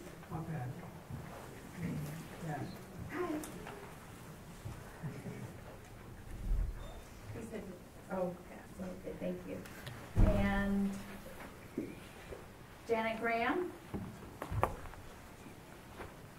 Hi, I live in White River Township and a homeowner and taxpayer here as well. lot of the things that were said, especially reducing the size. Is it possible to say 100 megahertz or whatever it is instead of 200 and divide that up among farmers that want to lease their property? Maybe that would make it a little more palatable to the rest of us. The other thing is, someone mentioned that they said at that informational meeting at the high school that they were going to compromise, and they had said 20 feet, and then they were going to get it down to 15 feet. Keep to our 12 feet, nothing higher. That's it. Thank you.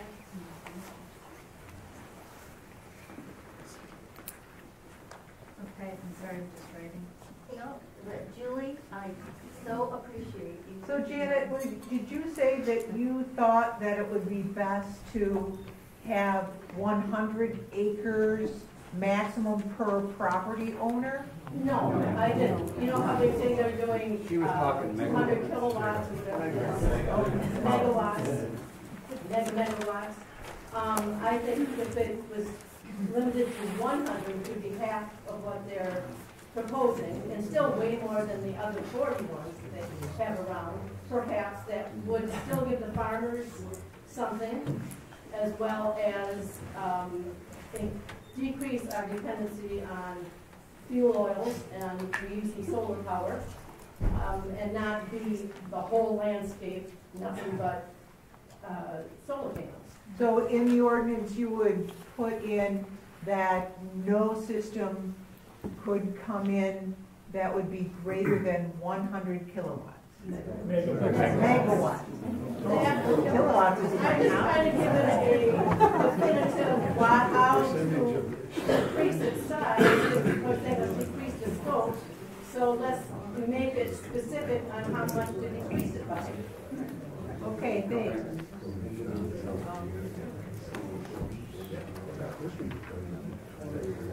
I know, but I'm so sorry. I know. Dan, on Indian Bay. Dan of Indian Near? Bay. Dan? Near? No, something. Near. Dan Near? Yeah. N-E-A-R? Yeah. Okay. Most of my concerns have been addressed, but I do have one other one on environment, and that's, is there provisions for toxic runoff from these things? Because they do emit toxins. There is somewhat, but we can certainly review what we've got and add something more stringent if we need to, okay? I think that would be covered in the environmental impact and the drain commissioning. Well, it should And be the called waste out management. specifically. And waste management, Yeah. yes.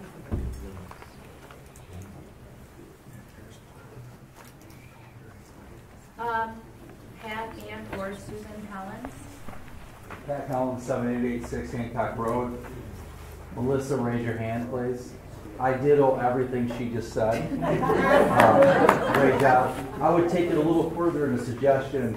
I would ask, are we the most restrictive ordinance in the state of Michigan? Because if you read the master plan and what we're all about and all the goals explicitly stated in the master plan, obviously the reflection of the ordinance around a solar farm would be the most restrictive. So if we were to compare across the state of Michigan, by far ours will be the most restrictive plan you'll find in all of the state, based on what our vision is for this county. So that's what my suggestion would be, that would match up.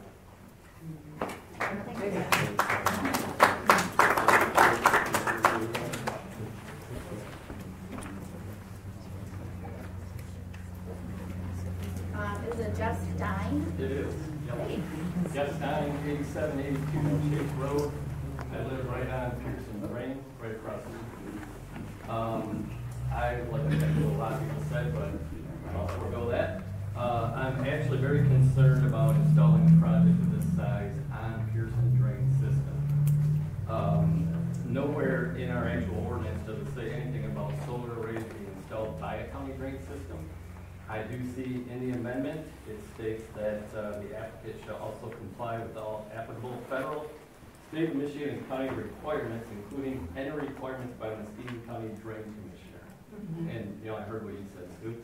So I actually did some calling to the drains asked them what the setback was.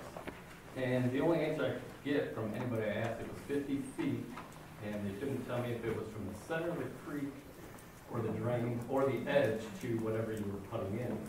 And they actually said it could change depending on what the project is and whatever local township ordinances state. Now, I feel whatever local township ordinances state is a very important answer to my question. That leads to the opening and your question that you're asking us, what do we put in the ordinance?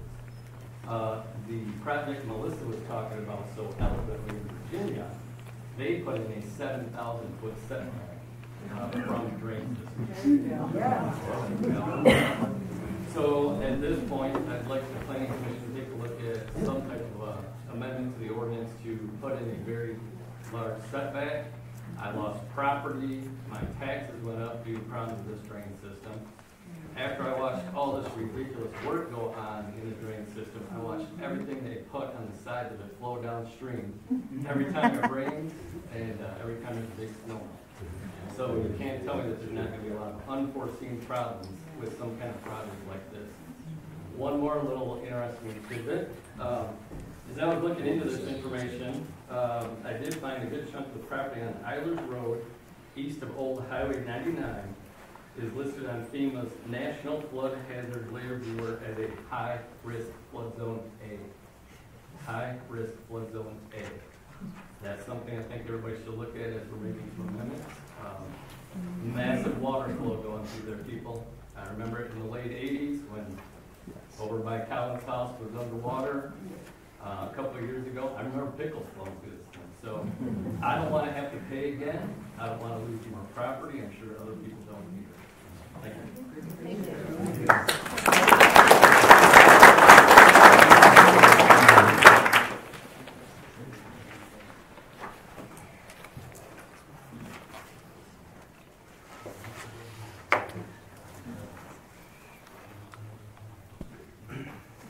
David Calder. Good evening, Planning Commissioners. It's nice to meet you all. My name is David Calder. I'm with Barnum LLP, Work Council for National Grid. I just wanted to make a few comments tonight. One of the things that struck me here in the meeting tonight was that you guys have a very comprehensive solar ordinance. It took 35 minutes. You did a wonderful job reading the entire thing, but it took 35 minutes for you to read through the ordinance, and it covers, you know, height limitations, buffering, setback screening, maintenance, waste management, decommissioning, just name a few of the things. It is frankly one of the most comprehensive solar ordinances I've seen. And, you know, in light of that highly detailed regulatory scheme that you presently have in effect, I frankly don't think that you need a significantly more detailed solar ordinance. Frankly, a lot of the things that were mentioned about making sure that panels that are broken are replaced and making sure that pollinators are planted and all those sorts of things can be addressed through, you know, conditions of approval and things that I know the National Grid, a good operator, would agree to. One of the other things that people are talking about, 6,000-foot setbacks and things like that. What's suggestion? What's your suggestion? Yeah. I think that's the purpose. I'm sorry, it's public comment. Hey, this is not public meeting, so. We're specifically asking for suggestions. Suggestions to the amendment. Okay, so my suggestions are you do not need any more revisions to your Respect. Yeah. Here is what I want to say, though. There were a lot of comments tonight, not about the zoning ordinance, but about the project. And I think that you have a duty under your zoning ordinance to schedule a public hearing on the project when the application is received, and to give everybody an opportunity to have a What's your comment amendment? on the project. Sir, we will. We have not officially accepted the application, and tonight we are focusing on the zoning ordinance as it applies to anybody making an application. Right. To okay? be clear, just to be clear, your ordinance says upon receipt of an application, not acceptance of an application. We have not officially received it. Okay. Well, in any event, just to be clear, you know, I know National Grid's a good operator. I don't think it deserves any special treatment, but I do think it deserves to be treated in accordance with the ordinance. You mentioned at the beginning that you wanted to buy by the law. Is 3 minutes up yet? You guys, is 3 minutes up? Yeah, it's public, it's a public hearing. Yeah. We shut that down right away. Yeah. Fair is fair.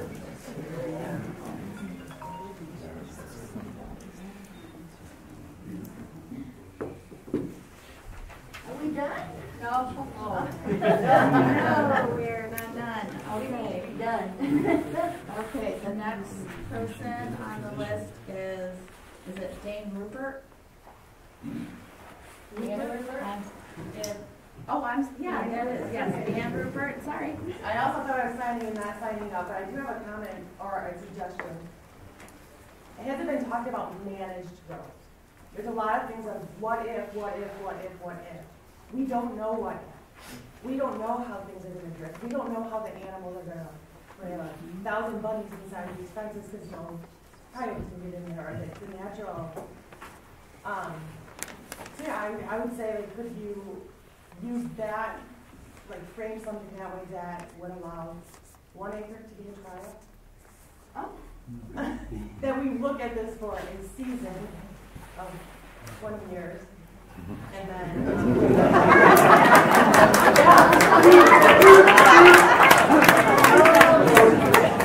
They're chuckling with you, I'm sure. Okay. That's a very smart suggestion. Okay, so it sounds like you are echoing an inclusion somehow in the ordinance to address the effect on the wildlife. So I think we're all saying that, and when we talk about scale, right, it just makes no sense at all, common sense. Okay. So I would say, if you look at it, could we manage the growth? When something new, a new technology or new, we're introducing something new into this area that has not been done before. Could we test that? Do we have to test it on 1,700 acres? Exactly. It does not. Okay, and that is something we can address. Yeah, we can address during our master plan revisions too. Is the concept of managed growth.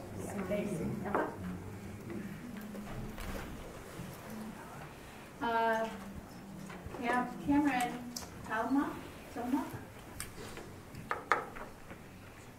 Cameron? Tilma?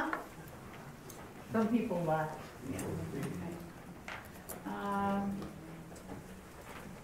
Is it Craig and Michelle Smith? Pass.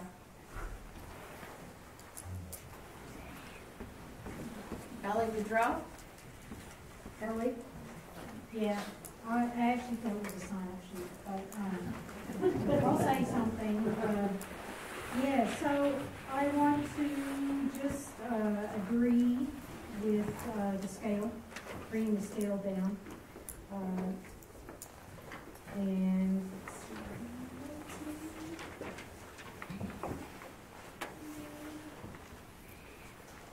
wildlife corridors, I would like that included. And yeah, basically having the size reduced so as not to disturb current ecosystem, current residential land value, current line of sight for existing residential lots. Thank you. And my daughter's on next, so I'll just scratch her. Is that Mackenzie? Yeah. Okay. Ron Harris? Hello, I'm Ron Harry. I live out on Minor Park Road. I first wanted to, these are going to be quick. I'd like to see some kind of a standard related to the waste stream. Leads is a common practice on projects for handling waste stream. You can grab different standards. They don't have to be that stringent, but would like to see that identified. The disposal of the solar panels at the end of life is a huge problem. Recycling is not in place for this stuff right now. And what projects are coming offline now, we're actually putting the panels on ships and sending them to Africa. We need to actually specify that these panels be recycled here in the U.S. at the end of the cycle of the project. The visual aspects of berm development and green barriers, there's actually standards for, engineering standards for making those adjustments. Would like to see those incorporated into the language.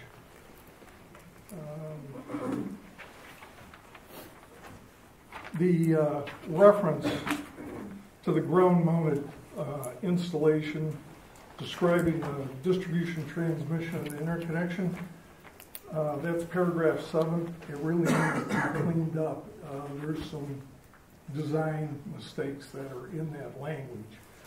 And would like to see the height of the substation referred to as a low-profile design. It brings in a whole different set of standards in designing that substation. The 35-foot limit that's identified is fine, but the rest of the structure has to follow a certain set of guidelines if it's referred to as low profile. Glare, if somebody has a 2 or even 3-story structure, they potentially could have a glare issue coming off of one of the fields. Some kind of language ought to be in there to protect those individuals that might be exposed to that.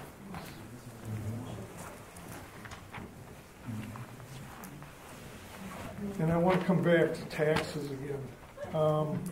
I didn't think I got a clear answer last time. Can taxes actually be pre-negotiated so that they aren't challenged on the backside of the development of the project?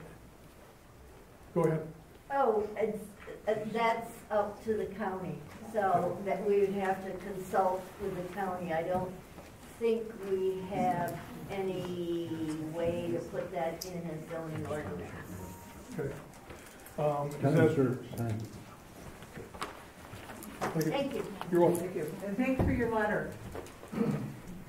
Thank you. Kim, sir? Sires? Oh, I just signed in, I didn't sign up. I'm just here to take it all in. Thank you. Thank you. Nancy Catalano.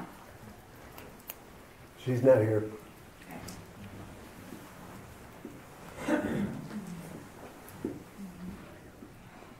Wes? Pass. Thank you. I'm so sorry. Patrick Lyden? That's me. Jeff Stein was talking about drainage into Pearson. Gentleman over here was talking about drainage into on the Montague field into O Brothers and Master Tag. The biggest culprit is erosion, right? Because they're going to be changing the landscape and everything drains into in Pearson's, right? So that's a big thing. So erosion needs to be addressed. And the biggest part of erosion in these fields are water and rain. We got a lot of rain, we got a lot of water, we have a lot of wind too. And that changes everything. So those panels that are being 12 feet high or 15 feet, whatever, they're going to move because of the erosion. So that needs to be in the ordinance. Thanks.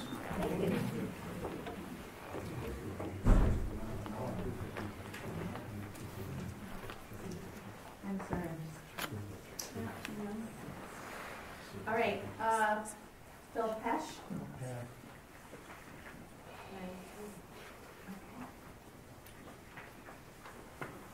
Jamie Atchison? Jamie? Sheila? Roger Ator? Roger Starr? Hancock? There's Jamie and Roger. And Brandon Vanderleest?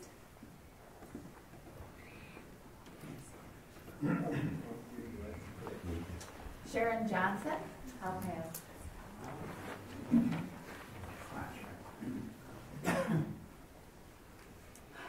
You already got me. Road, Daniel? You already got me. Gotcha. You must have got me out of turn.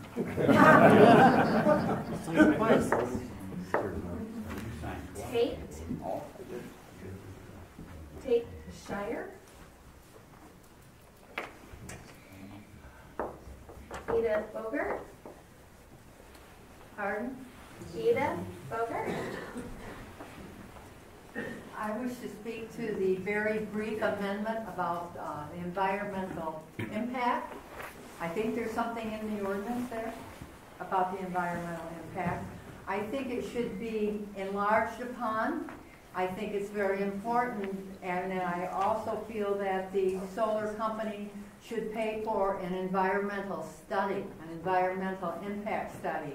And that would be with the birds and the bees and the flowers and the leaves and the deer, and it would also, an environmental impact study, if done properly and independently, would also cover the problem with the draining of the water and the Pearson drain, the effect on the Pearson drain. And I think all those environmental factors need to be addressed in this amendment and then put on the shoulders to be paid for by the solar company. That's it. Thank you. Thank you. Joel Smith. Most of the things have been talked about already. I do have a sample ordinance that I'd like to pass along. Different than coming from Virginia, this comes from Michigan, from a certified zoning administrator in the southeast side of the state. Just a point of clarity, is a bond, does that equal cash? I don't know the difference. So when we talked about an insured bond or something, does that mean like a cash in an escrow? So I guess that would be one of my recommendations, is that we have clarity that we require cash in an escrow account, not some sort of security or some piece of paper. And then also I believe that there's no reason that we can't rule out PA 116 land as being viable in this application. So it's specified in here, but I think that would be non-discriminatory for any application and would talk to the viability of agriculture in our community. So, thank you.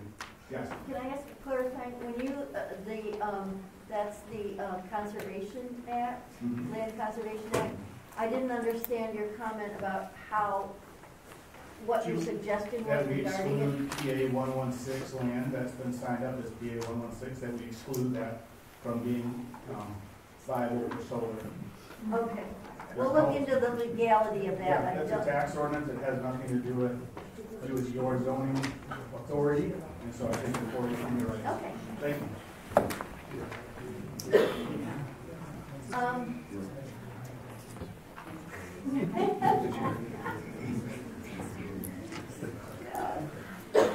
Okay, Mark Gretafiore. Yep. I think the solar company should pay for any equipment the fire department requires to fight solar panels, batteries, in 2- or 3-story buildings.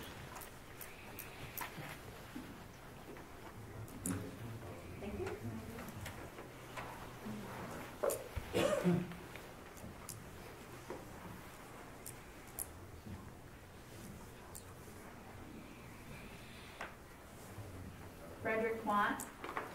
Yeah, right here.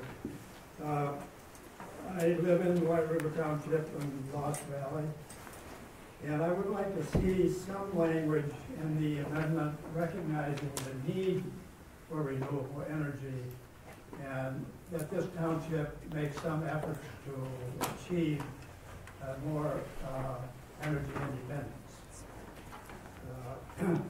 And obviously, one of the ways to do that is with solar. It seems to me that solar energy and the solar panels could be looked at as a crop. Instead of planting corn and soybeans, can't eat it. we're planting renewable energy. So are you suggesting that that be stated in the Yes. ordinance, just like the statement, the prior statement? Yes. And I've heard a lot of good comments here about possibly modifying the plan. And I think it has to come down to a compromise, obviously, because there's so much difference of opinion here, and there's strong opposition. Okay, we need to put that into zoning ordinance language, so, okay. So, the rest of my comments, I would just like to submit. Sure. We are glad to have them.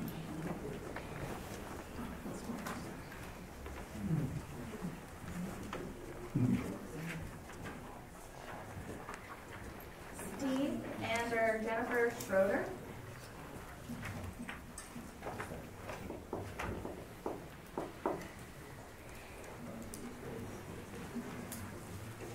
Carol Mills.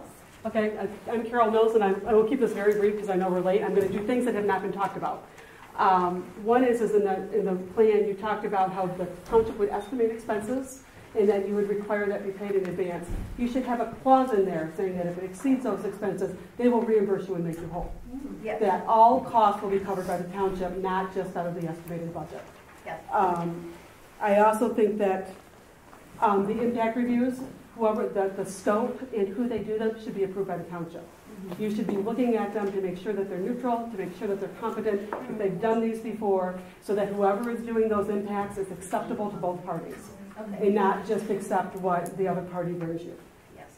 And other than that, I agree with everyone else. But those were the two things that had not been brought up. Yes, thank you for noting that. Thank you.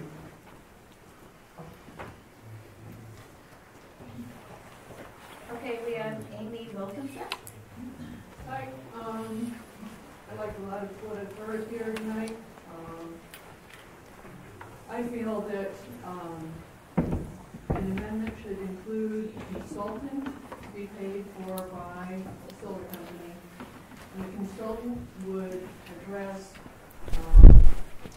the master plan of this township and what percentage of the township can be affected by solar and still meet the goals of the master plan, which is maintaining and preserving the beautiful rural character of this place that I want to call home.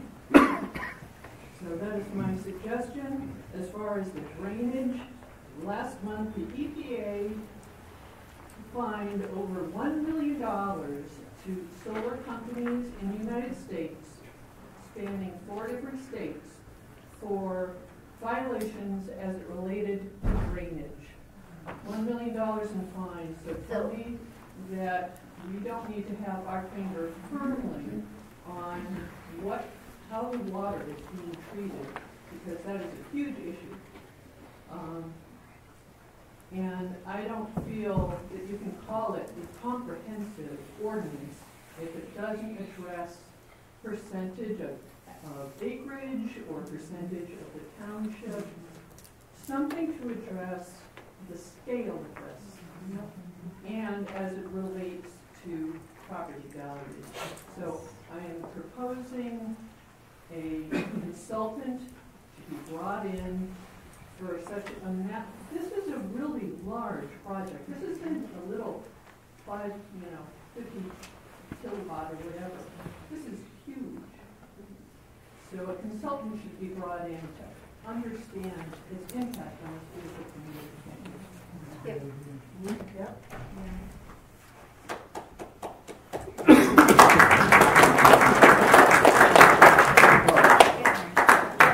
No.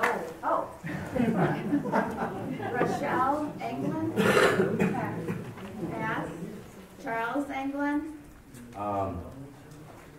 I'm Charles Englund. I live on 669 Post Road, Stone Road. We moved here in December 2019, and we have a 4 and 5-year-old, and we take walks all the time. I don't want them to have to, look out the side of the wagon and see solar panels everywhere. The project is ridiculously huge. I'm worried about the environment. I mean, the monarch butterfly was put on the endangered species. Environment. I'm worried about the environment. I'm worried about the runoff, how they're gonna bulldoze all the hills down. I'm worried about the ecosystem. It's ridiculously huge.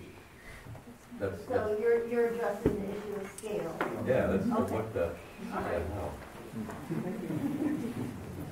I suggest you not do it, that's my suggestion.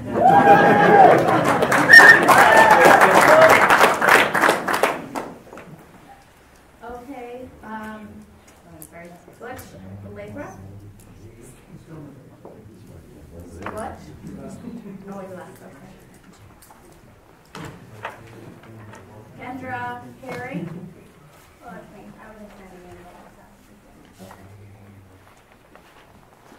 John Deegan?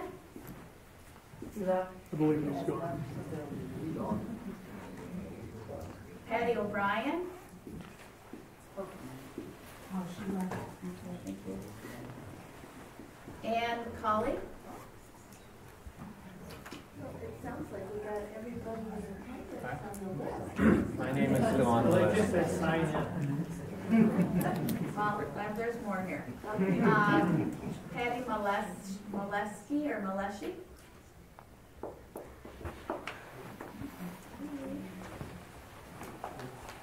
MJ Ernst? MJ? Otto Ernst?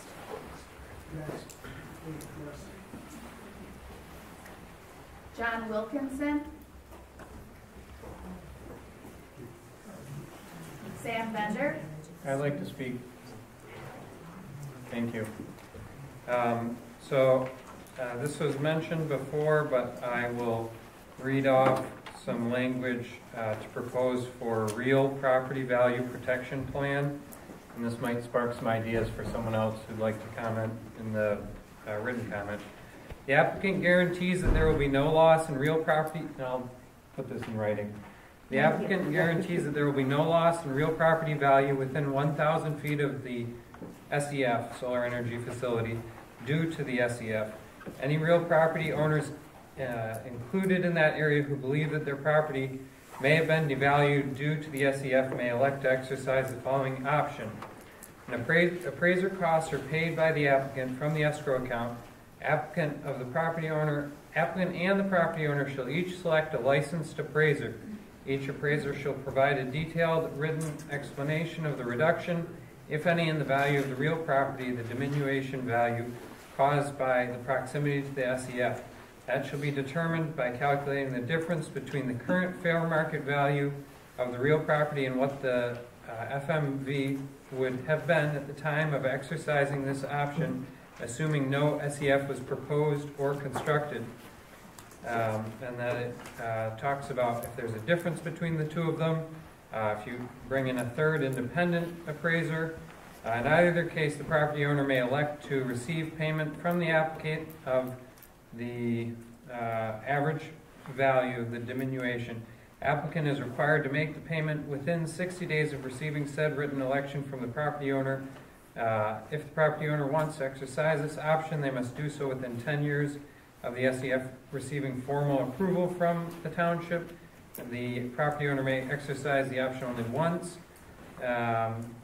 You can, if you decide to modify it, then that is, finalized. The agreement applies to the property owner of record as the date of the SEF approval and is not transferable to subsequent owners. The property owner at the date of the SEF must reasonably maintain the property from that time until they choose to elect this option. They have to provide access to the appraisers. They have to inform the appraisers of known defects of the property as required by law, as well as consequential modifications or changes to the property subsequent to the SEF application. This agreement will be guaranteed by the applicant and its successors and assigns for 10 years following the SEF receiving final approval from the township by providing a bond or other surety to the township in the amount determined to be acceptable by the township. So there's more language about that. Payment of the applicant not made within 60 days will accrue an interest penalty. This will be 12% annually from the date of the written election. Legal fees and court costs will be paid by the applicant. So that was a lot, but very specific. I've never heard language like that. Where is the source? There's a model ordinance. It might be in the copy that Lauren provided, but I can provide it to model ordinance. Would you please? Yeah. Yeah. Yeah. Thank you. Larry Brown. I'll pass. Diana Collins. She passes. Nikki and Casey Seymour. Casey Seymour, Indian Bay Road. I moved away from this area quite a while ago, but I remember as a young man there being some zoning issues about Native American property and, you know, indigenous travel patterns. Has any of that been brought up? And say if, you know, the Potawatomi Indians or the Native Americans want to do some of their trails again, will that be cut off by the solar farms, or is that still an issue, or no? I mean, I was gone for quite a while, so I apologize about my ignorance on it, but it used to be a big deal, right? I have never heard of that, but it is something to look into for sure. Yeah. We may have a lot of disruptions to it over time. Yeah. Thank you.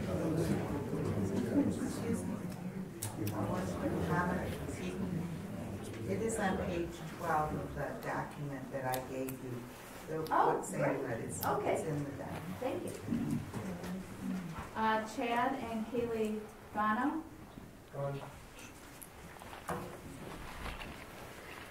Lori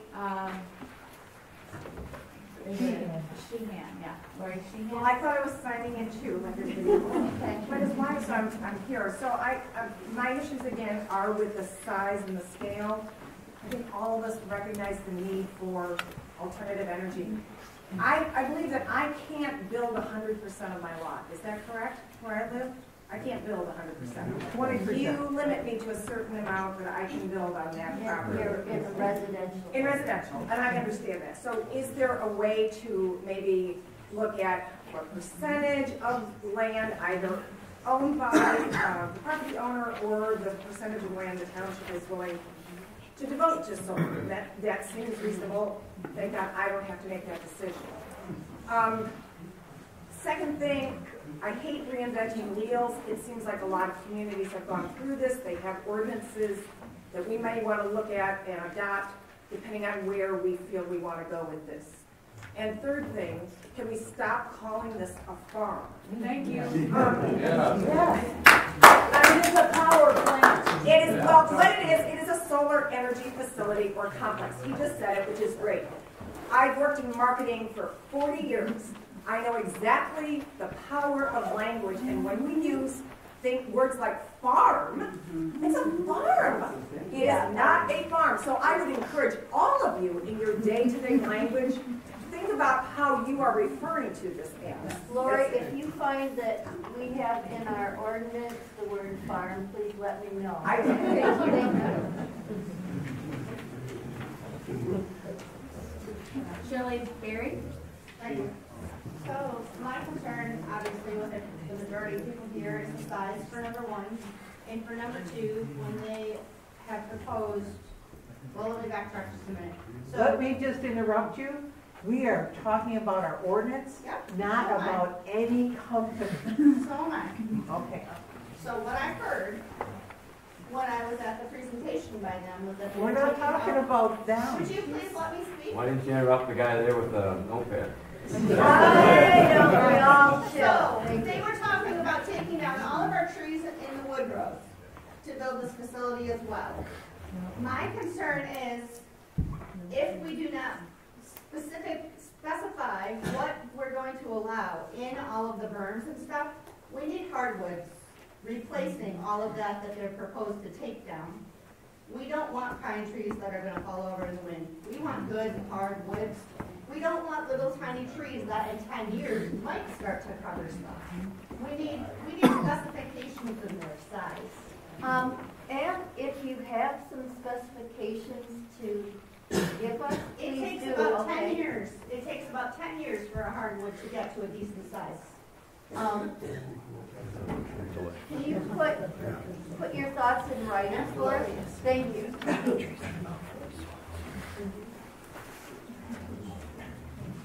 And I don't know if this is okay or not, but I put my name last. Fred still wants to talk too. Oh, well, I'm not on the Planning and Zoning Commission. You can, you can go next. My concern is that having acreage out here, I know how much clay is in the soil, and that when it settles, things tend to tip. And so I'm wondering, suggesting some kind of geologist, or not just environmental, but land, earth, and the composition of the soil. I mean, every year I have to adjust the steps on my house because they're tilted. So it's constantly shifting. So I don't know if anyone else has an old farmhouse, but so if the panels are gonna move and shift, if they have to keep adjusting them, I don't know if that's gonna be viable. Okay, are you suggesting as part of the county organized or departments that are involved, that the soil conservation district be particularly mentioned so that they are? Yes. Okay. There should be a study, right? Like a geology study, and perhaps paid for by the solar company. An actual soil study to determine what impact this could have. It goes back to the flooding. Ready, Julie's ready. Okay. And there was Anya. Oh, she wants to talk. She's on the list. Wait a minute. Did you want to talk to Dave? Yes. Oh, okay. Sorry, I didn't want to. Name, please. Someone said something same time I did, so it doesn't matter. I was on the list. I don't know why you got my name passed over on Peter Betty.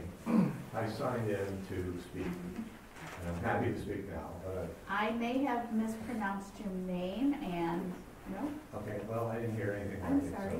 It, so if I can speak, hello, my name is Peter Bain. I live in Montague Township. I've lived with solar energy as a residential producer for 25 years or more.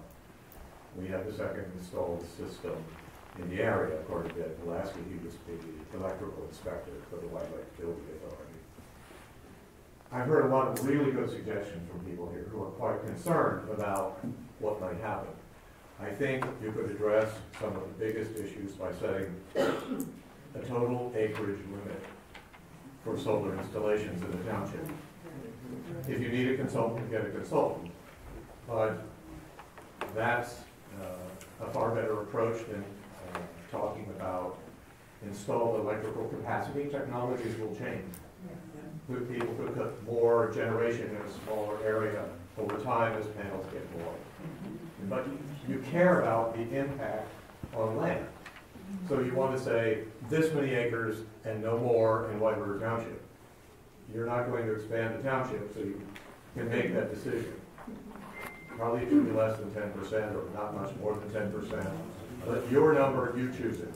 The other is you should probably set a limit on any individual project size. And that way you would, in all likelihood, disperse the impacts and reduce the total impact. I want to emphasize or underline the comment made by my friend Edie Bogart over here, because in calling for an environmental impact statement, she really wrapped up a lot of the environmental concerns. And that would include the addressing of Native American issues, cultural, anthropology, artifacts, what have you. Those are fairly standard environmental impact assessments. And this gentleman here talking about the impact of drainage from the Macbeth project raised a really important issue related to scale and related to drainage. You need to look at and learn from what's been done right under our noses.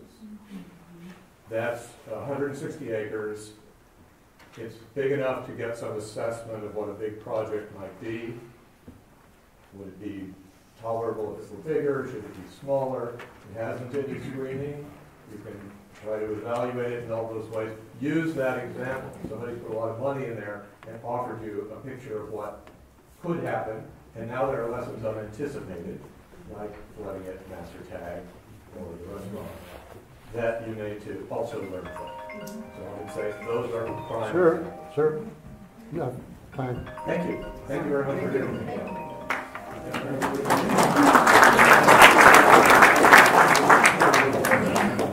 Denise passed, but I think she wants to speak now. I yielded. Yielded? Oh, you yielded. That's Denise Eilers. I live on Norfolk Channel. I have actually kind of a question, a point of clarification, maybe that the board can answer. And that is, can any amendment that's put forth now, like, take away something that is already there? So could we, per se, just say, instead of having light industrial and commercial available for solar and agricultural special use, could agriculture just be removed? So, first thought, I don't know the answer to that, but yes, the thought.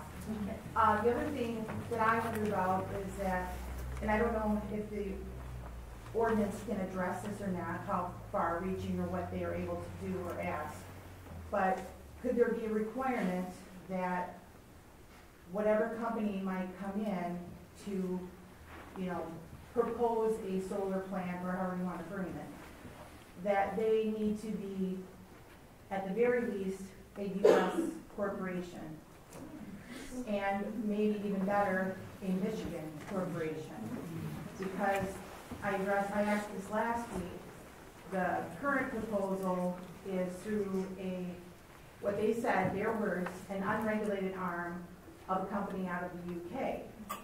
And there's a version of incorporation in the UK, as I understand it. This is what this company is, they're a PLC. But sometimes corporate, if the company's incorporated somewhere, that's where any litigation takes place. So if there were any issues with somebody, and it's like with this current company, it's like you have to drive yourself over to Britain to go to court, which is just, absurd.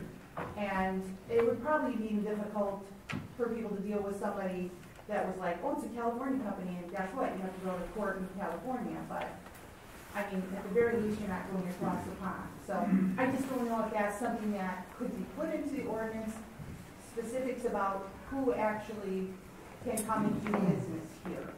Okay, yeah, Willie will put that in our list to check with the attorney. Can I reclaim like 30 seconds? Is that possible? Are you all right? I don't want to break the rules here. Fred still wants to speak. Fred still wants to speak. Just real quick, we talked about environmental and, just I thought you were giving me recognize permission. it. All right. Were you giving him permission?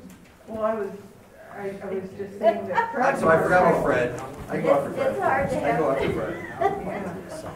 That's all I wasn't giving anybody permission. Okay. Fred. I'd like to suggest a couple things. We don't need another soil study. It was done in 2005. It's on page 14 of the master plan. All of this land has been identified as high-risk drainage. It goes into both Pearson Drain, which goes out to White Lake. It goes into Flower Creek, which goes into Big Lake. Both of those areas are identified in your study. I don't want to read through the whole one. Okay? Steve Midland suggested shell instead of should or whatever. We know nothing about the capital structure of this PLC over in Britain. It could be private equity. It could be loaded up. It could be single B debt. Who knows? You're talking about 25 years as if that's going to happen tomorrow. I'd suggest that the board does their due diligence with the finances of this company. None of that has been talked about. You also, in this master plan, I'm still not hearing a single amendment suggestion that comports with what you have in this master plan, with retaining the rural nature of this area, the topography, the natural forestation, fauna, etc. It talks specifically about drainage issues by regrading the land and changing the topography. It was already studied, you guys. So my suggestion is two things. One, go back and really read this thing so you know backwards and forwards. I'm sure you have. But you already have a guide path. And it's also why many people here have invested their equity in this township to live a certain lifestyle. I have a minute and a half yet, but I'll stop in a second. I have one suggestion. Do a 1,320-foot setback from any road or lot line. Restrict the size of this thing. You all sound like we're in bed with National Grid Solars, and we're trying to allow them. We're trying to work around something to make it comfortable for them. You have 1,380 residents here who have their lives tied up in here. I'm not hearing a lot of support, except from people who don't live in this township. I'm not sure why they're even recognized on the floor if they're not a taxpayer in the township. Yeah, amen. So I have to say, and thank you for the work you did.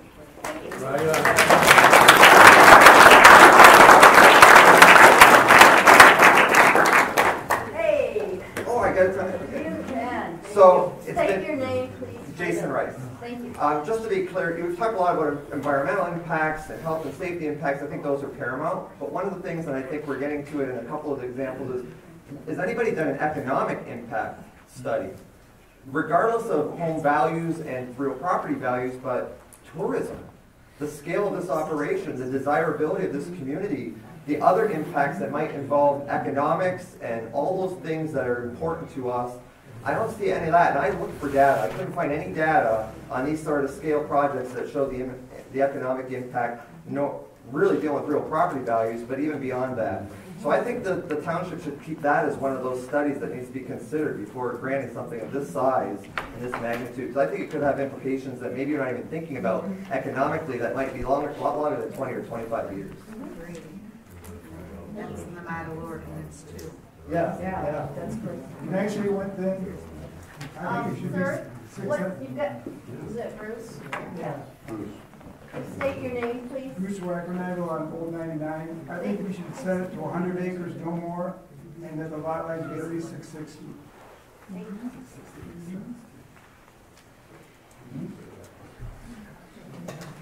Woo!